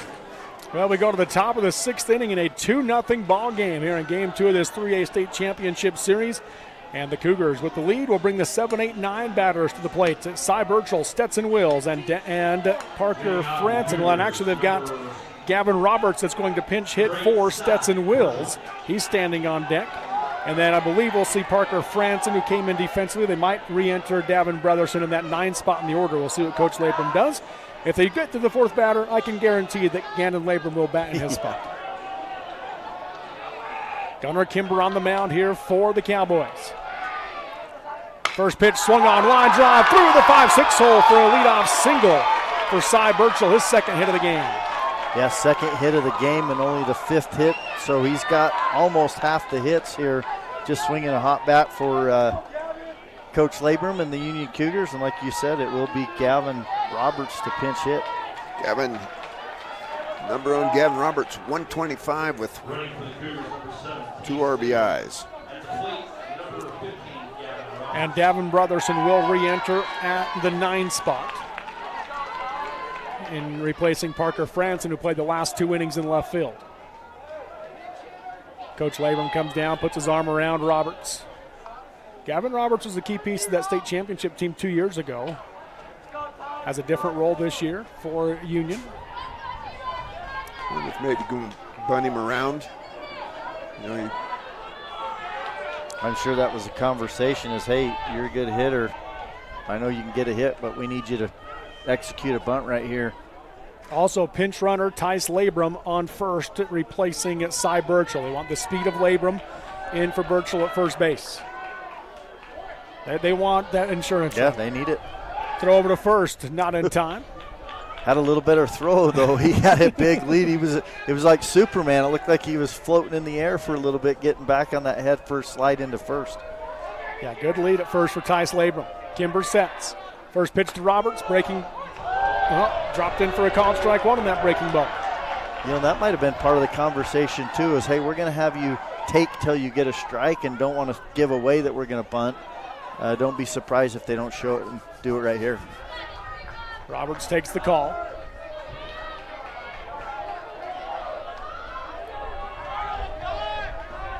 Labrum at first, takes the lead, throw to first, not in time, as he dives back safely. It's close, though, on Tice Labrum over there. He's got a big lead, yeah.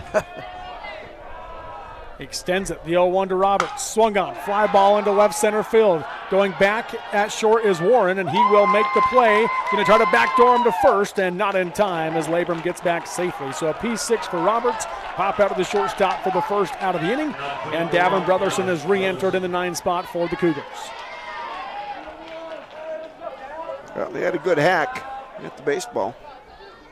I just really thought maybe that'd be bunting them around, but get that third run in scoring position. But I have been wrong before. So we get it officially marked in the book that Brotherson is back in for Franson. Yeah, Brotherson's been, he's been good all tournament. Swung the bat well yesterday too, so we'll see if he doesn't just let him swing away and try to get a couple hits together here and get a run in. That 400 hitter to start the season with 16 runs driven in. He stands in on the right side. Labrum takes a lead at first. First pitch from Kimber, swung on, pops this one down the right field line, and that one will go out of play. Strike one. Got to have a fan out there laying on that little berm hill right there. He had to get up, though. It didn't quite make it to him. He had to get up and go get it. So no one count to Brotherson. Throw over to first, not in time as Labrum dives back safely. Brotherson's so good at going to right field. Yeah, and there's a big hole right there. Yes, there is, that 3-4 hole. They're playing the second baseman, Porter Taylor, up the middle. The 0-1 pitch. That one misses up and away for ball one. 1 ball, 1 strike. Well, and you see Carter Reed pop up out of the stance. I mean, he knows that they brought Labrum in to run. He's going to be ready with the arm behind the plate.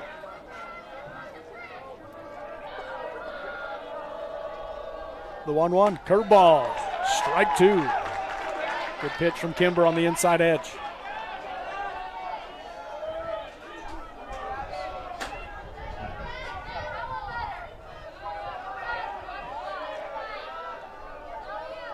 The 1-2 pitch, swung on, line drive, snared by Cummings out of the air. He'll step on the bag and double up Labrum. What a play by Peyton Cummings. Labrum was going. He knows if that gets down the line fair, he might score from first base, but what a play from Cummings as he goes up, snags it, steps on the bag for the double play. So the Cougars, as a result, go down in order. 1, 2, 3. No runs on 1 hit, no errors by the Cowboys, and no runners left on base through 5.5 innings of play. It's Union 2, Grantsville 0 on Centricom, Team Hive, and KSL Sports. Barrett's Foodtown has been your hometown grocer since 1935, earning your business every day with its fast, friendly, and convenient services. Barrett's meat department is second to none. You don't have to call someone out of the back room to get that special cut of meat you desire and deserve. You don't have to play card games or put up with troublesome gimmicks. You save money every time you shop Barrett's Foodtown. Barrett's Foodtown supports local schools and sporting events. Shop Barrett's Foodtown in Salina or click on barrettsfoodtown.com or follow Barrett's on Facebook. My parents know nothing about gaming. I told them we needed Centricom Fiber because it's by far the fastest and most reliable internet speeds. Hey bud, dinner's ready. Time to turn off the game box. Alright, this round's almost over. These days, kids do a lot of their homework online. They talk to their teachers, they receive assignments, and they do research, all from our kitchen table. That's why I chose Centricom Fiber Internet. They have the fastest and most reliable connection, so my kids can stay on top of their schoolwork. Live high school sports action on Centricom, Team Hive, and the Mid-Utah Radio Sports Network. Welcome back here to Gates Field at Kearns High School as we go to the bottom of the 6th inning. Still a 2-0 ball game. Again, the Cougars scored 2 in the first, and that is it as Union leads Grantsville 2-0, and the Cowboys at the heart of the order, the 3, 4, 5 batters this inning. Peyton Cummings, Jackson Jensen, and Easton Hammond.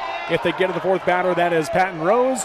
Ryan Oakey just giving up 2 hits so far in the game on the mound for the Cougars. Well, Peyton Cummings just made that sparkling play on defense there and gets his chance to get back at Ryan Oakey.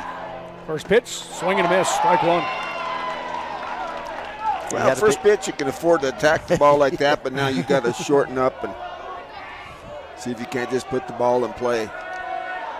The 0-1 from Oakey. That curveball misses up for ball 1. 1 ball, 1 strike. One thing about Cummings is he does lay off the high pitch for the most part. He's disciplined at the plate. He only swings at strikes. The 1-1 swung on. Popped into right center field. Coming in is Earl in right, and he will make the play for out number 1. So an F9 for Cummings.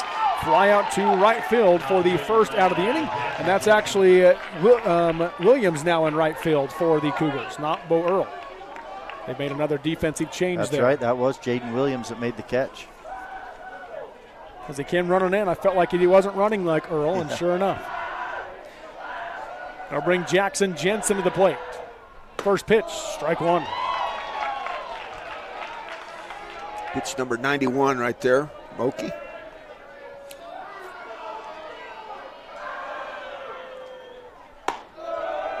Tried to get Jensen to chase another high one. Didn't do it this time. No, I'm sure Jensen went in the dugout and told himself, nothing above the hands, nothing above the hands. Here's the 1-1. Swung on and fouled back on the off-speed pitch for strike 2. 1 ball, 2 strikes.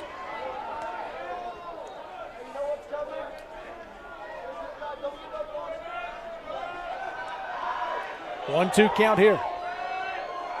Pitch from Okie. Fouled back to the screen. Just got a piece of it. And that's the fastball he wants, that level right there. Okie shakes off the sign, takes the next. The 1-2 to Jensen. Fastball misses too high for ball 2, 2-2 count.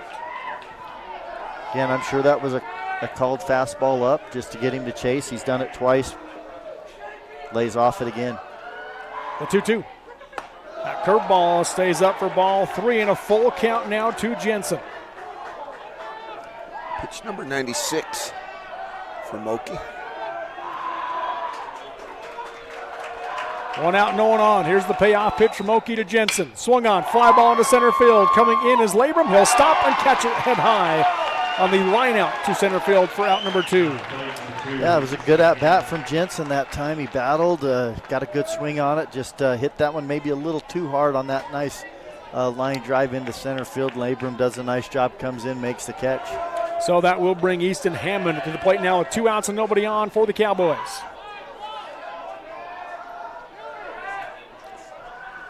Coach Labrum adjusting his infield.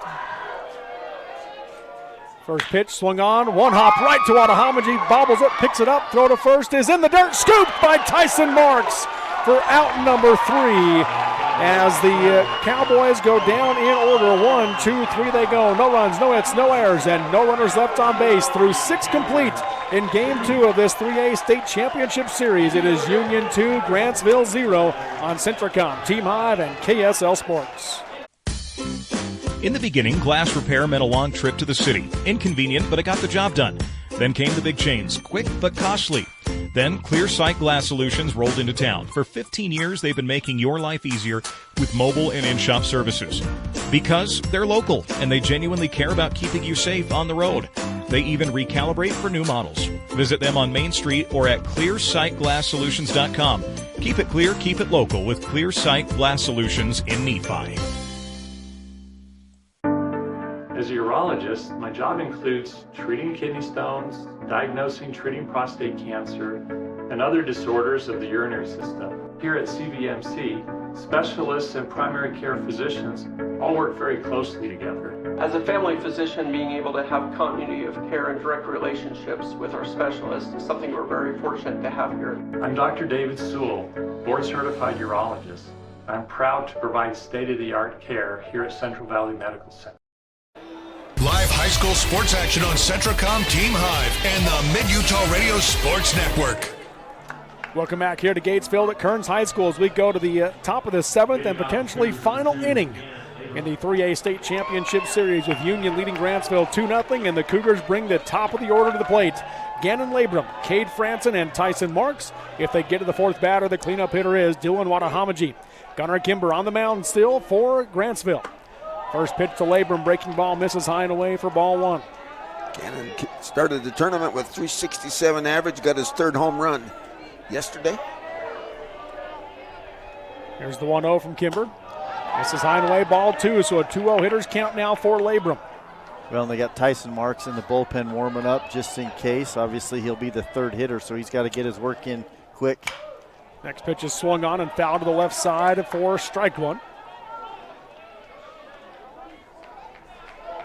Well, his legs will be warm by the time he gets them out after he's going to have to make the sprint in here unless they're going to bat for him. 2-1 pitch is swung on. He'll foul that one back to the screen for a strike two.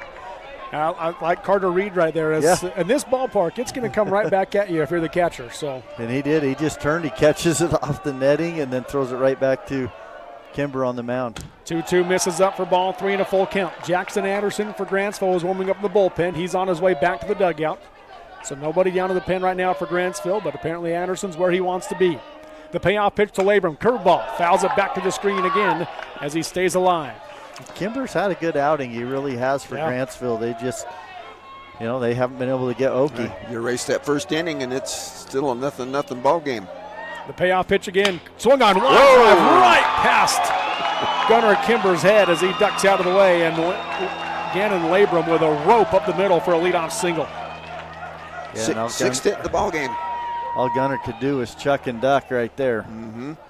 Yeah, that was smoked. So, go ahead. I was just going to say, geez, watching the replay, wow, that ball was smoked right up the middle. That'll bring Cade France into the plate now for the Cougars.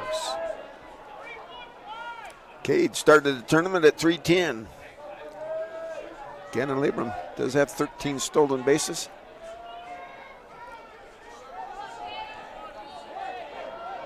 Takes a lead at first. Marks comes in. They meet him at the end of the dugout with the bat, gloves, and helmet. First pitch misses in for ball 1 to Franson. Franson's 0 for 2. He did score the second run of the game after getting hit by a pitch in the first inning. Then he lined out to left and flew out to right.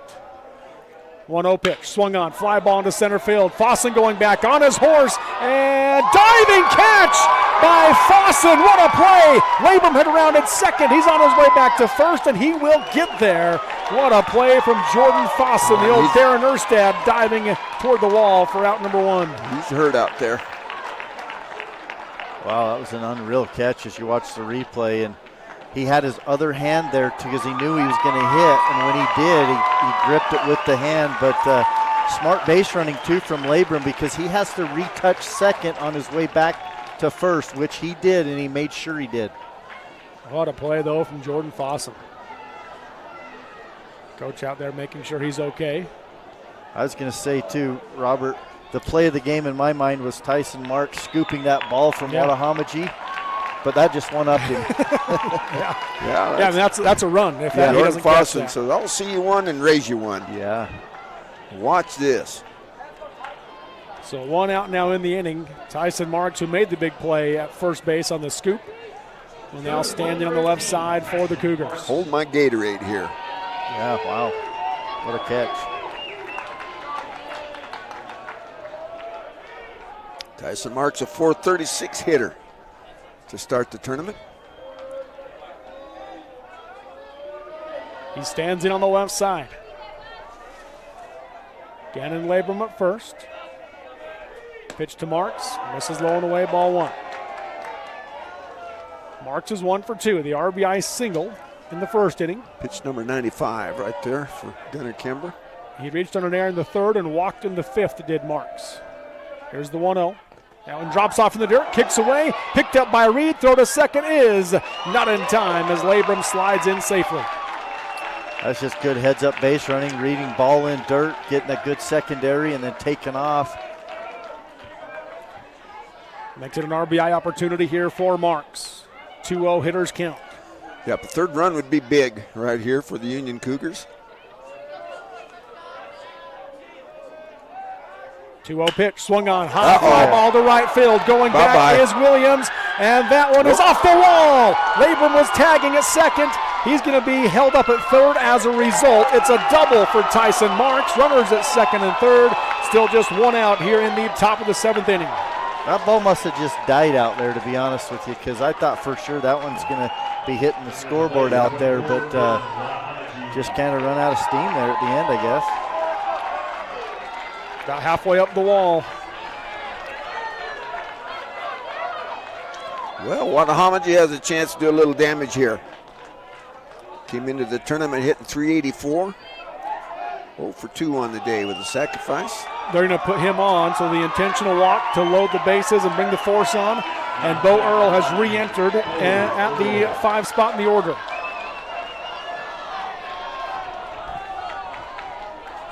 So the force back on. They are pulling the infield in. They're choosing to have the middle infield in with 1 out. They want to make sure that run doesn't come across. Bo Earl, 360 to start the tournament. 28 runs batted in to lead the club. Kimber out of the windup. First pitch misses low for ball 1. He's 0 for 2 in the game. Popped out to second, had a sacrifice bunt, and then flew out to left. A fly out to left with Labrum on third would likely score that run.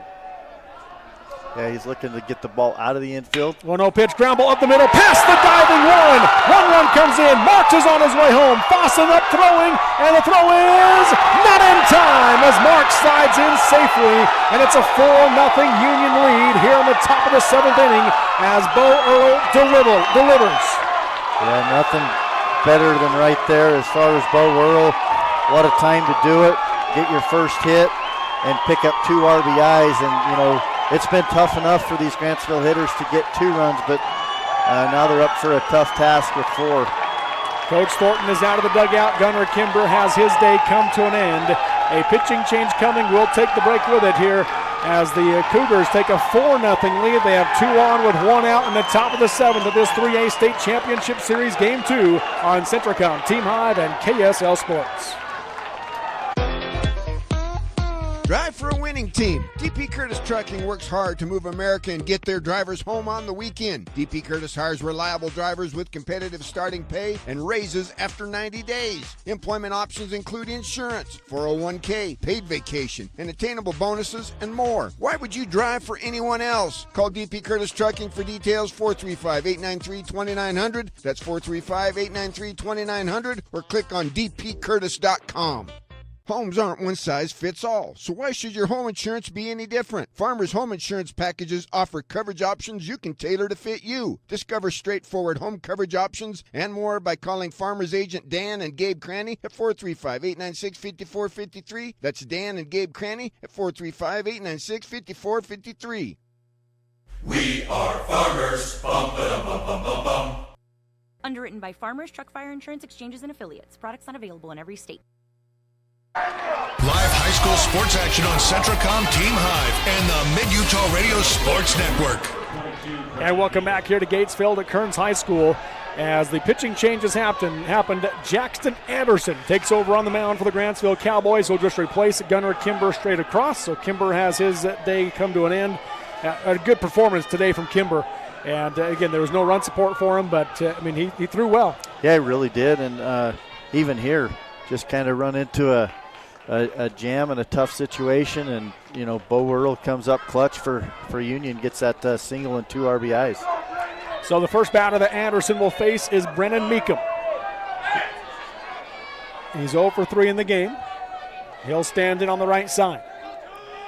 First pitch, swing and a miss, strike 1, sidearm slot there from Anderson. Okay, good looking pitch right there to Brennan Meekum. Got down the inside part of the plate and just able to get it underneath the hands. Takes a look at Wadahamaji at second. And misses up and in for ball 1. 1 ball, 1 strike. Still not done though with just 1 out. Union looking to add a couple more here, at least 1 if they can. Next pitch is fouled back to the screen for strike 2. Yeah, I'm sure that Coach Labrum will take all the insurance runs he can get. Absolutely. 4-0 Union now here, top 7. Here's the 1-2. Swung on, line drive, down the third baseline. It's fair, past the diving Jensen. That will score Wadahamaji. Earl comes into third, standing up, and it's a RBI double for Brennan Meekum. 5-0 Union here in the top of the 7th. Yeah, Meekum coming up clutch as well with a double and an RBI, and now runners at second and third. And Cy Burchell, who's been swinging it really well in this game. So Cy Burchell, who re-entered, by the way, after he got pinch ran for last inning by Tice Labrum. He already has 2 hits in the game.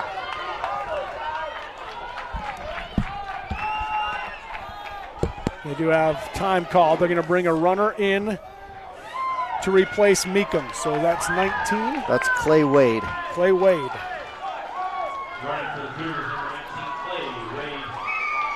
Coach Labrum, he's played, 14 guys now in this game? Hey, you pull out all the stops, everything you can. He's tried to play defense, offense, who's swinging the bat, who can run, who can field. And, it's nice when you have the ability to go to your bench and do that, too. Yeah. He's got some depth over there. And great to be able to get more and more guys having an opportunity to compete in this atmosphere. Stetson Wills has re-entered. He stands on deck. Cy Burchell in on the right side with runners at second and third. One out. First pitch, fouls that one back out of play for strike one. Well, Cy Burchell, we talk about his hitting, but defensively he's been really good there at third base for good. Coach Labrum. Here's the 0-1. That one hits him on the wrist. That hurts. Yeah, you can tell it hurts. Yeah, he turned into that one, wanted to get ready to swing, and it just drilled him right there on the wrist. But after the initial sting, he shakes it off and jogs down to first. Now he's going to take it a little extra minute. Yeah, Coach Labrum's down the line. He wants to look at it. It's going to be it for Anderson. Yep, new pitcher coming in for Grantsville. So with that happening, a pitching change coming. We'll take another break here as the score is now 5-0 Union leads. Top 7. The Cougars have the bases loaded with one out when we come back on Centricom Team Hive and KSL Sports. This is more than just a job. It's a culture, and it's how we do things here. Since 1932, our values of teamwork, accountability, and quality have driven us. There's nothing more precious than a human life, and we all honor that responsibility. We are standing ready for when you need us, to serve you with our hearts, our minds, and our experience, and most of all, human connections. Why did I choose Huntsman? To get real experience, real support, and a career focus from day one. Instead of regular classes on Fridays, we dive into workshops, build our network, and grow together. At the Huntsman School, we forge lifelong friendships, support each other through challenges, and celebrate our wins. Here, students graduate with experience and jobs waiting. We dare mighty things together. That's the Huntsman difference. Learn more at huntsman.usu.edu. Being part of one of the most advanced power plants in the world, it's going to be exciting. It's important that we're listening to our customers that want clean energy. And so I love the fact that we can power our homes here in Bountiful, but we can also be thoughtful about the environment at the same time. The power revenue bonds are completely backed by the future sale of power, which saves everybody money. And so historically, we've had lower power rates thanks to having this resource. Live high school sports action on Centricom Team Hive and the Mid-Utah Radio Sports Network. We're still in the top of the 7th inning, the 8th batter of the inning coming up for the Cougars. They've had 3 runs come across. They have the bases loaded and just one out with Stetson Wills at the plate for Union. The new pitcher, Peyton Cummings, moves over from first base. Ian McCluskey comes into the game to play first base for the Cowboys. First pitch from Cummings misses outside for ball 1 to Stetson Wills. Peyton's numbers on the season, the 6.63 ERA and 12 2/3 innings of work, 16 strikeouts and 15 base on balls. 1-0 pitch. Just off the plate outside for ball 2 and a hitter's count for Wills.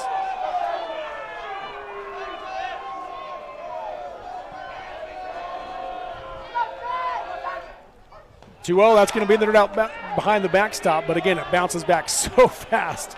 Earl wisely stayed at third. Yeah, he started down and then he pivoted and headed back quickly. Makes it a 3-0 count now to Wills. A walk to run here for Union. And there it is, an RBI base on balls for Stetson Wills. And the Cougars have hit through the order here with the number 9 batter, Davin Brotherson, coming to the plate.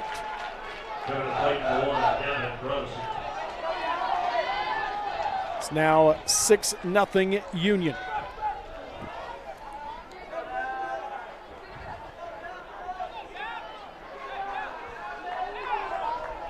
Brotherson in on the right side. First pitch. There's strike one. And sometimes as a pitcher, when you come in, you've been playing in a position, didn't get a chance to really go get warm. You just need to see that first strike. Curveball swung on, line drive, foul down the right field line for strike two to Brotherson. Hit it well. He did. Yeah, and he was looking to go that way too, there's no doubt. He likes to go that side. Well, we've seen him hit that line drive to first that Cummings made a snag and double play. Similar type swing there. 0-2 pitch. That one misses up for ball one.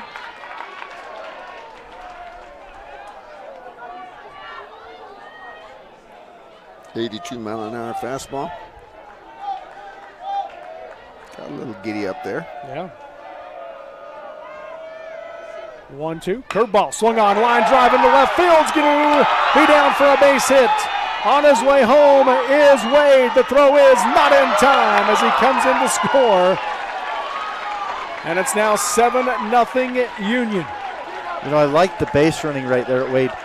Most people may be watching or saying, why wasn't he going? That looks close. But anything to the air, you want to make sure that you tag. If that left fielder comes in, makes a diving catch, and you're halfway to home or almost home and got to go back, you don't score a run. And if you're standing at second, you can judge that ball better. But that ball's right over your head. You got to make sure. So Gannon Labrum, who led the inning off with a rope up the middle, at the plate again. Big swing and a miss there for strike one. Went after the high fastball.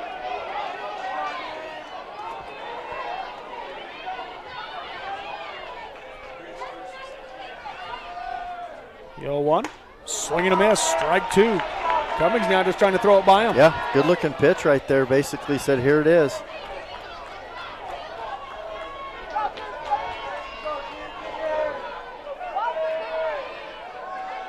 The 0-2. Swung on, ground ball back in the middle, and backhand stop at second. Throw to first is not in time. An infield single for Gannon Labrum brings in another run for the Cougars as they lead it now 8-0 here in the top of the seventh. I think he probably should have flipped that one to second base, but instead he chose to throw it across the diamond. And already Labrum, good speed, but batting left-handed, already has the advantage and beats it out. And you got to be talking to each other out there at short and Pinch second. hitter here for Cade Franson. Who we got, 44? Yep. 44 is Gavin Wilkerson. Yep. So Gavin Wilkerson at the plate for the Cougars. Pinch hits for Cade Franson. Gavin Wilkerson, a 250 hitter. He stands in on the right side of the bases loaded and one out. First pitch from Cummings. This is low, ball one.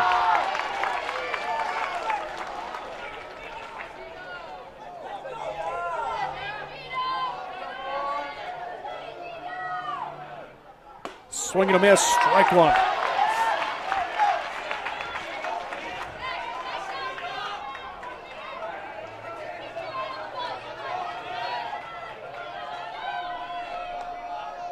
One pitch, fouled back to the screen for strike two. I think this is the 16th player, as I just was counting it up, that Coach Labrum has got into this championship game. You don't see that a lot. No, you don't. Well, it's still just one out. Yeah. So we might see a couple more. Here's the 1-2. Curveball, swung on, ground ball. That's going to get through the 5-6 hole for a base hit. Gavin Wilkerson delivers an RBI single. Yeah, he's fired up too, and now you're going to see a pinch runner for him in my mind as Coach Labrum comes in. Yep, going to bring in number 21. That's Kai Foot.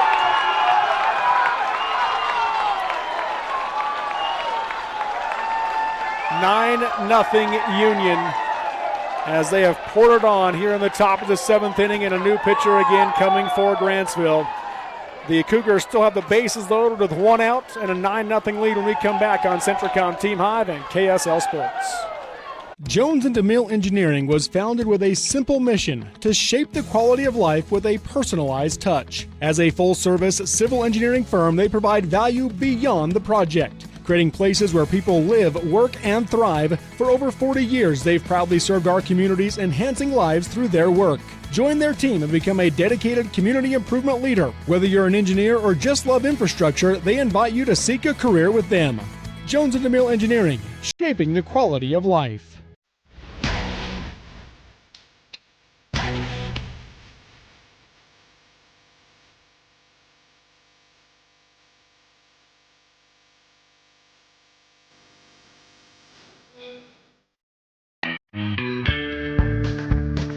Discover the perfect solution for memorable vacations, short road trips, or making travel memories with family and friends. Just be sure to purchase your next new or used vehicle at the Jorgensen Auto Group. Jorgensen Chevrolet Ephraim, Jorgensen Ford Richfield will make sure you get properly outfitted. On road, across town, or cross country, try the Jorgensen experience, available only at the Jorgensen Auto Group. Jorgensen Chevrolet Ephraim, Jorgensen Ford Richfield. Memory makers and thrill seekers wanted.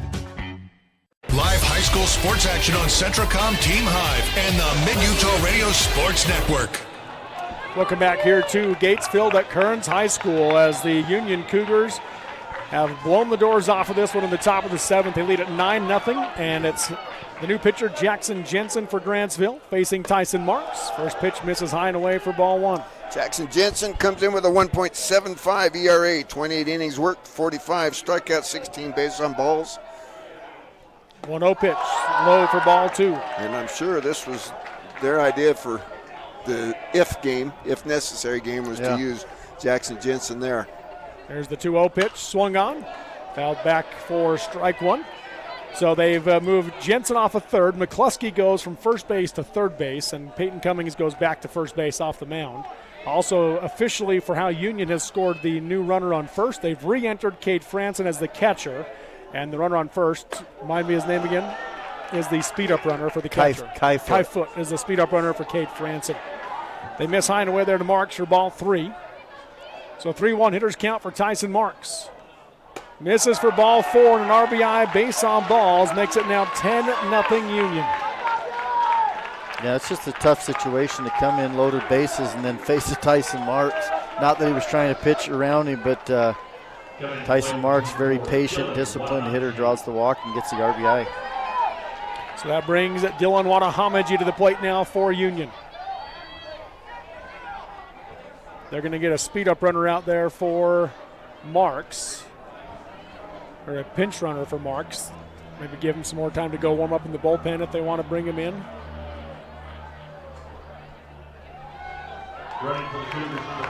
That or they're just saying he's going to pitch. Right, that could be. Number 5 is? Yep, and number 5 for Union is Zach Earl. Zach Earl, just called a pinch runner. Pinch runner, so then they'll re-enter him, Yep, so Zach Earl is the new runner for Tyson Marks. 18th player in the game for Union. Yes, I'm thinking you're right, Robert. They'll probably send him down, go get him a few more pitches in the bullpen. Dylan Wadahamaji on the right side. First pitch from Jensen. Swung on, foul ball down the right field line for strike 1. Please turn all foul balls in your second.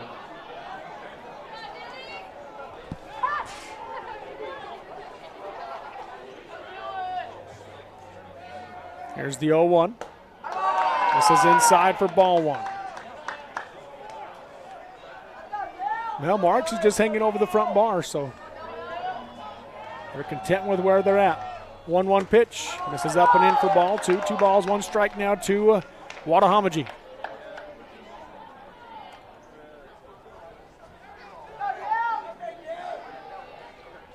Two-one, high and away, ball 3. 3-1 hitters count. Yeah, patient.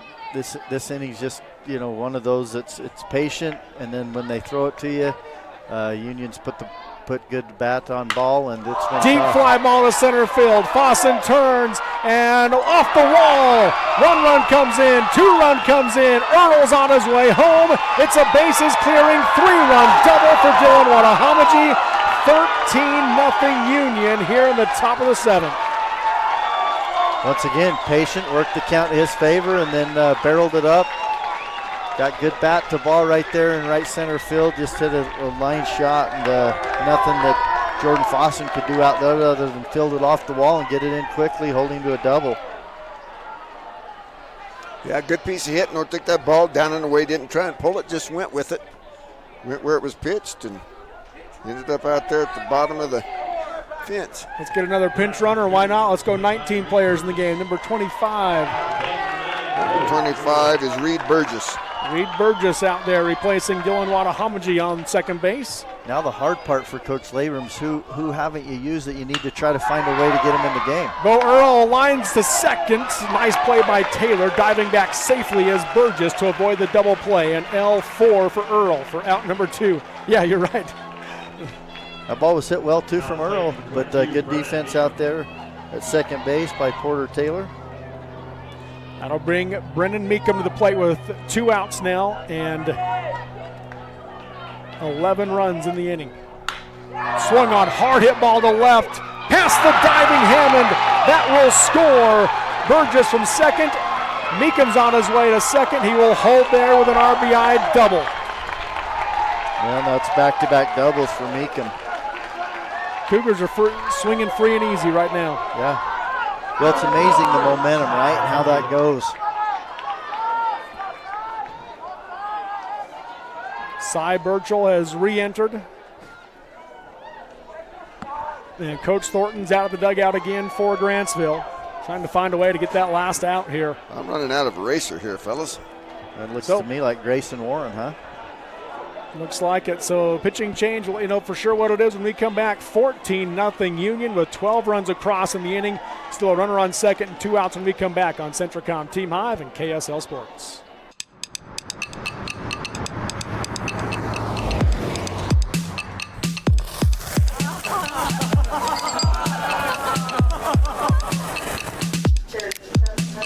At Mountain America, we understand that debt happens. Let's lighten your load. Visit macu.com/debthappens to get started.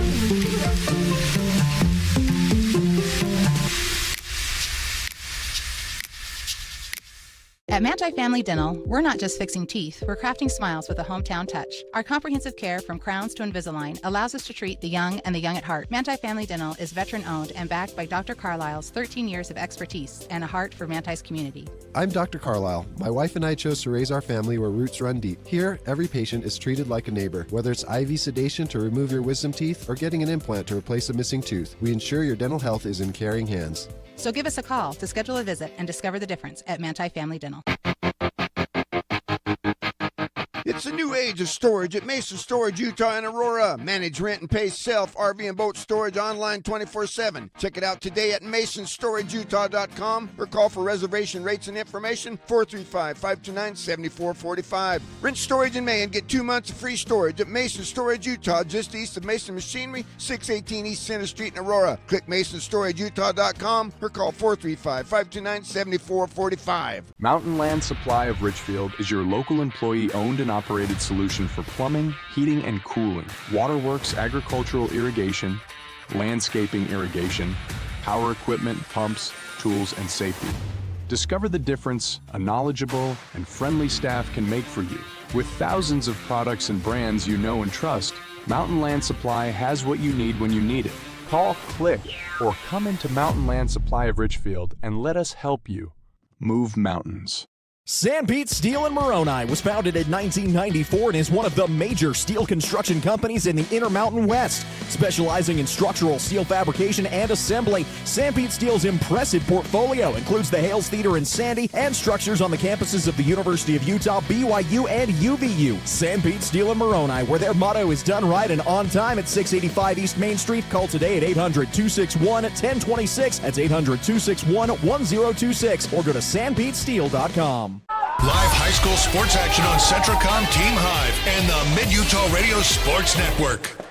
Welcome back to the action here at Gatesville at Kearns High School. Another pitching change here for the Cowboys as Gray Warren comes in from shortstop. Him and Jackson Jensen will just trade places as Jensen takes over at short. First pitch to Cy Burchell was in for a called strike. 2 outs here in the top of the 7th, but 12 runs across in the inning for Union to take control of this game.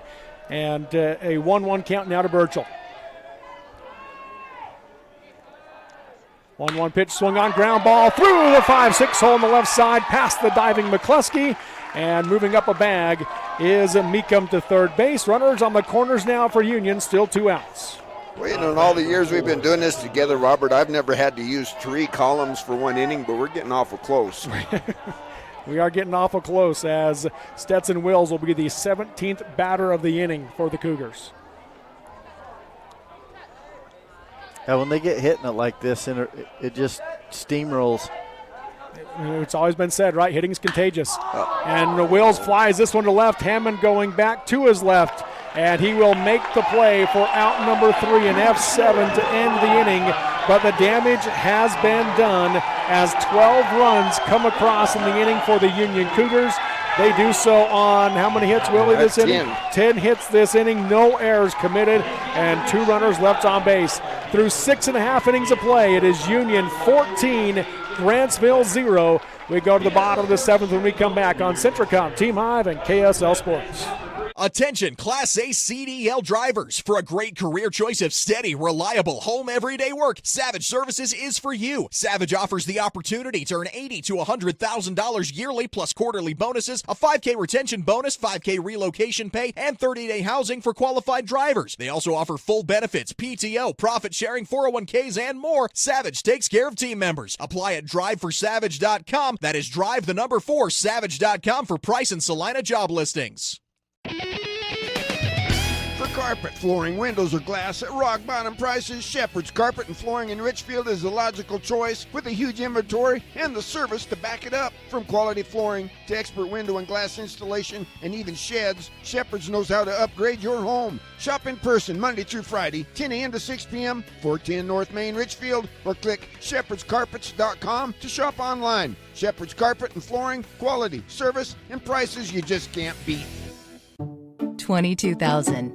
That's roughly how many breaths you'll take today. And if your air isn't clean and healthy, there's 22,000 reasons to improve your air purification system for you and your family. Pure Air from Lennox is a whole home solution, meaning cleaner air in every room and every breath, every single one. Call the Stallings Company to see how we can fill your home with perfect air. Lennox, air is life. Make it perfect. Live high school sports action on Centricom, Team Hive, and the Mid-Utah Radio Sports Network. Welcome back here to the Gatesville at Kearns High School. Game 2 of the 3A Baseball State Championship Series, and Union well on their way to a state title as they scored 12 runs in the top half of the inning to take a 14-0 lead. And a pinch hitter for the Grantsville Cowboys will bat first. That is Wes Cottingham. He'll replace Patton Rose in the lineup. Watch ball one go by from Ryan Oakey. Oakey trying to get the complete game win on the mound. 1-0 pitch, swung on, popped to the left side. Wadahamaji going back, Birchall going back into foul territory. Wadahamaji calls for it and makes the play. And the Cowboys are down to their final 2 outs. Good communication right there as a left fielder coming in hard. Third and shortstop going back, and it's the shortstop, Wadahamaji, calling everybody off and making the play. Well, that was pitch 100 for Oakey, so he can use. He's got 10 more to use. Heck, he got plenty. Defensively, they did bring in as he fouls that one off to Carter Reed for strike 1. They did not. They brought everybody back in. Yeah, so the starters are all out there again for Union. And that's one, right, where you just, at this point, you go win the game. A re-entry reunion right there. There we go. Here's the 0-1 from Oakey. Fouled off to the screen for strike 2 and an 0-2 count. Well, and Oakey, just coming and throwing strikes, going to trust the defense behind him to help him make these last 3 outs. Got 2 to go. Reed stands back in. The 0-2. Swing and a foul tip. Franson just couldn't quite hold on as he stays alive. Shame on him. Yeah, he's frustrated. Coach Labrum's laughing with him. Saying, come on, man. Big smile on his face, yeah. They're a lot more relaxed in that first base dugout this inning than they have been the first 6. Well, 2-0 to 14-0. That's a huge 12 difference. 12 runs will do that for you in one inning. 0-2. Just misses for ball 1.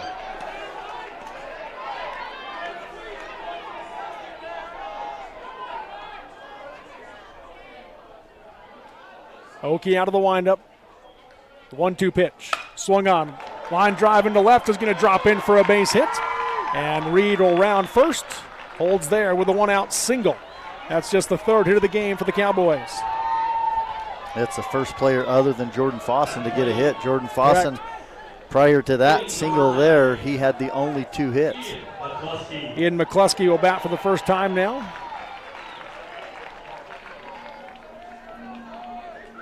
Ultimately, after a few pitching changes, he's who replaces Gunnar Kimber in the lineup.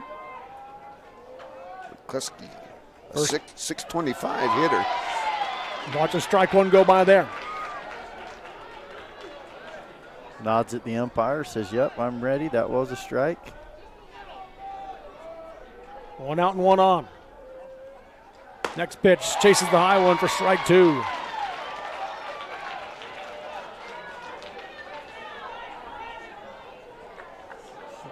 Six RBIs on the season for Ian. To go with that 625 average. The 0-2. Swing and a foul tip into the glove. Strike 3. McCluskey will go down for the second out of the inning. What? And now Union's saying that's 3. McCluskey knew it was 3. There we go. There we go. We've had that happen a time or two in the tournament. I look down, wrote K, and I look up, and he's still coming back in the box. 12th strikeout. And he's got 2 pitches he can still throw. Coach Labrum verifying with the official score. Gray Warren stands on the right side now for the Cowboys. First pitch. Strike 1 on the inside edge.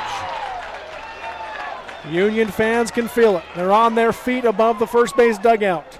The team is ready to burst out of the dugout. They're lined up. It's fixing to get loud and crazy here, folks. The 0-1. Swung on. High pop-up. Watahamadji goes back. Labrum coming in. He'll call for it and makes the play, and that will do it. The Union Cougars are back on top of the 3A baseball mountain. And they got the water bottles out there, soaking each other down, and Labrum wisely put that ball in his back pocket. The dog pile behind the mound. Check it out at teamhive.live because you can see the dog pile out there. I wouldn't want to be the bottom of that one. Their first since 2024 as Union, the 2026 3A baseball state champions. Oh, what a game. They, 2-0, and then, man, they opened it up and got the bats rolling, and what a big win for Union and Coach Labrum. Some big hugs behind the pitcher's mound. And again, the fact that he put 18 guys in this game, obviously once the score got to where it was in the 7th, that made it a little easier to do so, but he was working guys in. He was making it as good as possible for his team, best chances for his team, and then he got guys in the game. And as high fives go here on the high five line, a big shout out to Grantsville. They will still finish the season with the best record in 3A. And they made a great run and just ran into a very good Union team here in the state championship series. Ran into a buzzsaw today. Well, and Oki, the way he pitched that keeps that to where maybe they get some runs early and it's a different game. You never know how it changes it, but he threw so well on the mound that allowed those bats to really come alive later on, and Grantsville was not able to ever really get anything going offensively. Yeah. Great performance by Oki on the mound, a complete game shutout, just a 3-hitter in this one for Ryan Oki. On exactly 110 pitches. And that's the way to do it. You couldn't write a script any better than that, to get the third out on pitch number 110 and come up with the 3A championship. We'll stay here as they give the awards, the trophies out. Jeff and Trent, both from the UHSAA, out there to hand the trophies to their respective teams. And again, it was a great run for Grantsville. I mean, they had a great season. Yeah, it's tough. Obviously, someone's going to win, someone's going to lose, and tough either way. But Grantsville's got to recognize, hey, we had a good season. What is it we're going to do to make adjustments for next year and see if they can't come back and do that again. But, only 2 teams are here. Yeah, I like Coach Thornton holding that up. I mean, yeah. It's nothing to hang your head about. No, that's what I mean. Only 2 teams are here. There's a lot of teams that'd rather have some sort of hardware. And now the championship trophy handed to the Union Cougars. 2 and 3 years now for Union. Since they've gone to this format, they've been the team that's won it twice out of 3 times. 14 teams started this tournament, and there's only 2 of them left here today, so. Yeah. Well, 15 teams started it. Well, I just got what they got on the bracket here. Yeah, 15. Oh, yeah, because Union had the bye, didn't they? Union had the bye, yeah. So congratulations to the Union Cougars, the 3A state champions. We'll take a short break. We'll come back and give you the final stats on this one here as Union gets the win 14-0 over Grantsville to sweep the 3A state championship series on Centricom, Team Hive, and KSL Sports. Vince Lombardi once said, "The measure of who we are is what we do with what we have." The quote rings true whether applied to our country, our schools, our homes, or on the field of play. We applaud our student athletes for their hard work and determination on the field and in the classroom. Brought to you by Sunrise Engineering, promoting excellence in sports and education. Visit us at sunrise-eng.com. That's sunrise-eng.com. Welcome back to the UCCU Savings Spotlight. Today's play of the day goes to Becky, a single mom who just got her son Max a youth debit card from UCCU. This is a big win for Max, who knows that UCCU mobile banking makes it easy for his mom to add money to his debit card anytime. It's also a big win for Becky, who knows it also makes it easy to monitor her child's spending anytime. Final score, 1 happy son, 1 responsible mom. With the assist from UCCU. Wendy's went back to the kitchen to give our famous spicy chicken sandwich a total upgrade. More crunch, more flavor, with heat that just hits. Is this our best spicy chicken ever? Looks like a yes to me. Spicy chicken just got better at Wendy's. In times like these, it's good to know there's a place where people know who you are, no matter how long you've been gone. A place where the smells of home cooking are still in the air, where a simple wave warms your heart, and sharing stories with family, friends, and your community is just a way of life. Yes, in times like these, it's good to be home. Agraria Insurance Company, protecting what's important in life. Every morning when I walk in the door, I'm still at an awe. The quality of beef that we're harvesting here at Bar W, in my 40 years of experience, I have never seen beef after beef after beef of the extreme quality. Every single one of them that are coming through are top shelf.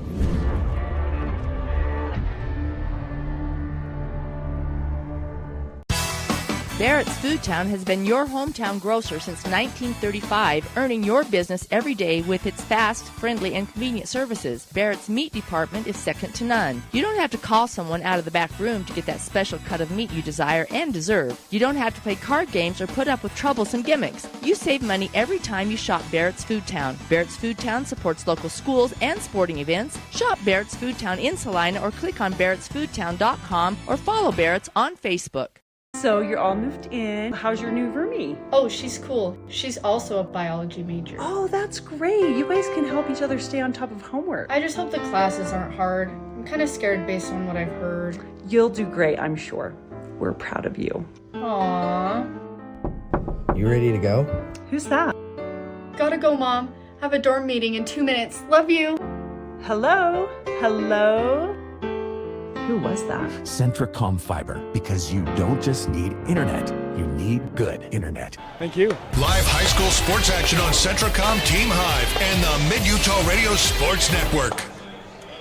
Welcome back here to Centricom, Team Hive, and KSL Sports as the Union Cougars get the 14-0 win to secure the 3A Baseball State Championship in 2 games over the Grantsville Cowboys. And first, Willie, your takeaway from this series? Too much Union there in the 7th inning. But it's just been a good ball game. They took advantage of some things yesterday and, some timely hitting. The big hit yesterday, was Gannon Labram, and I think that kind of pumped the team up. They came away, was able to hold them off there in the 7th inning. And, then today, things were tight until the 7th inning again. And then, the gates come open and like someone had a water main break and couldn't get her shut down. Nolan, your takeaway?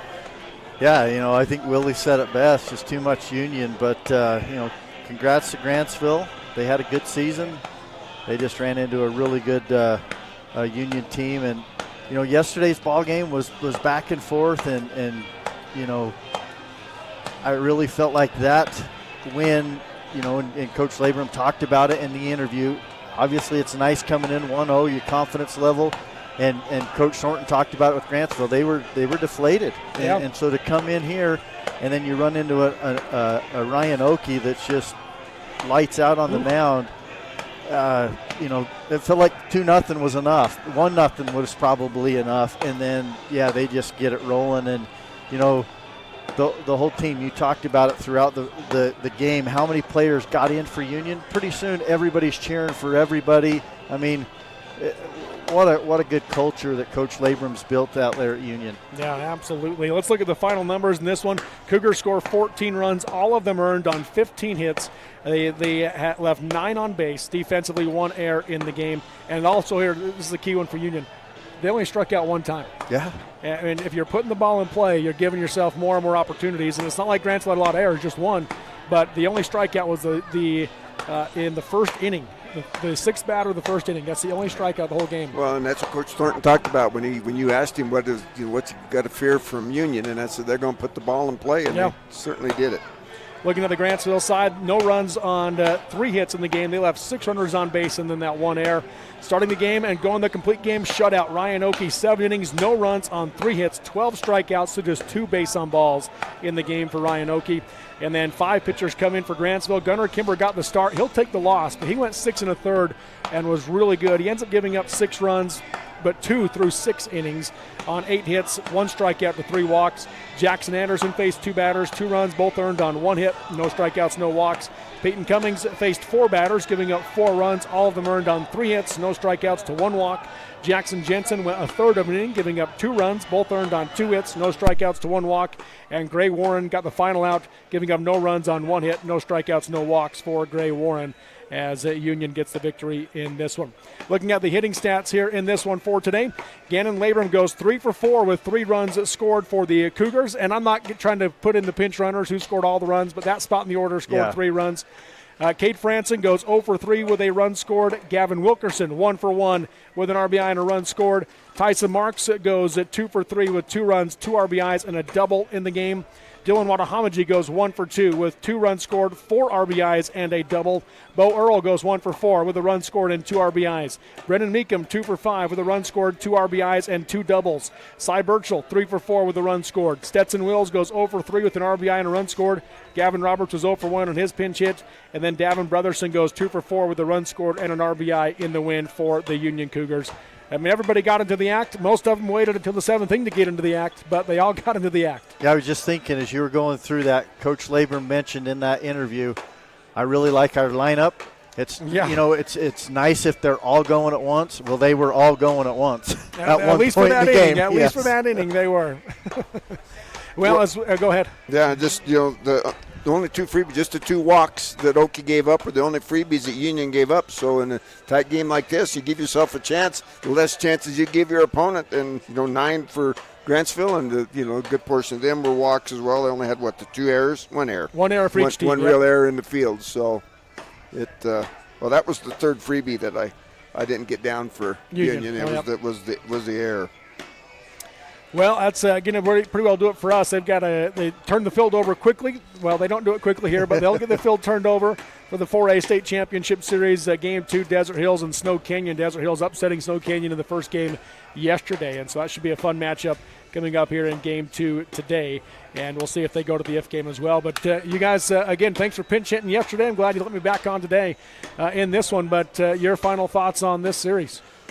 On the season. This is it. This is the end of the year for us. I felt like I saw Union in St. George early on in the year, and I felt like when I watched them then, and I seen them do a similar thing as they did here in the 7th, as just hit after hit after hit, and I thought, and they had the pitchers and knew a little bit about them, I felt like they were the team to beat coming into this. Coach Labram scheduled a really tough schedule, so the record doesn't maybe show what they are, but I think it prepared them for this moment. Yeah. Willie? I agree with what he said. It's a long season.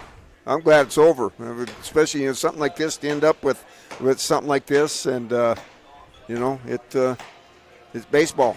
It's baseball. Yeah. They say it's a great day for baseball. Let's play 2. Well, there's going to be another one here right after us. We don't have to do 2. That's right. I'm with you there. I've said all years, people have asked me who the favorite is. I said it's got to be Union, but there's a lot of teams that could get the job done. And we saw a lot of great games this week. Union was in some tough battles this week, but ultimately they prevailed. Well, and one other thing to add there is we saw a lot of great players, right? But yes. Team, Union was the best team. Yeah, I would agree. And they showed that here this week at the 3A Baseball State Tournament as they sweep Grantsville for the championship. That's going to do it for us. As always, Adam Coombs, fantastic on the controls, does a great job there for Centricom at Team Hive running those. Kyler Jensen on camera here today, and he's Nolan Anderson, Willie Akers. I'm Robert Lovell. Thank you for watching and for joining us this baseball season on Centricom Team Hive and KSL Sports. Happy trails. You've been listening to High School Baseball on the Mid-Utah Radio Sports Network.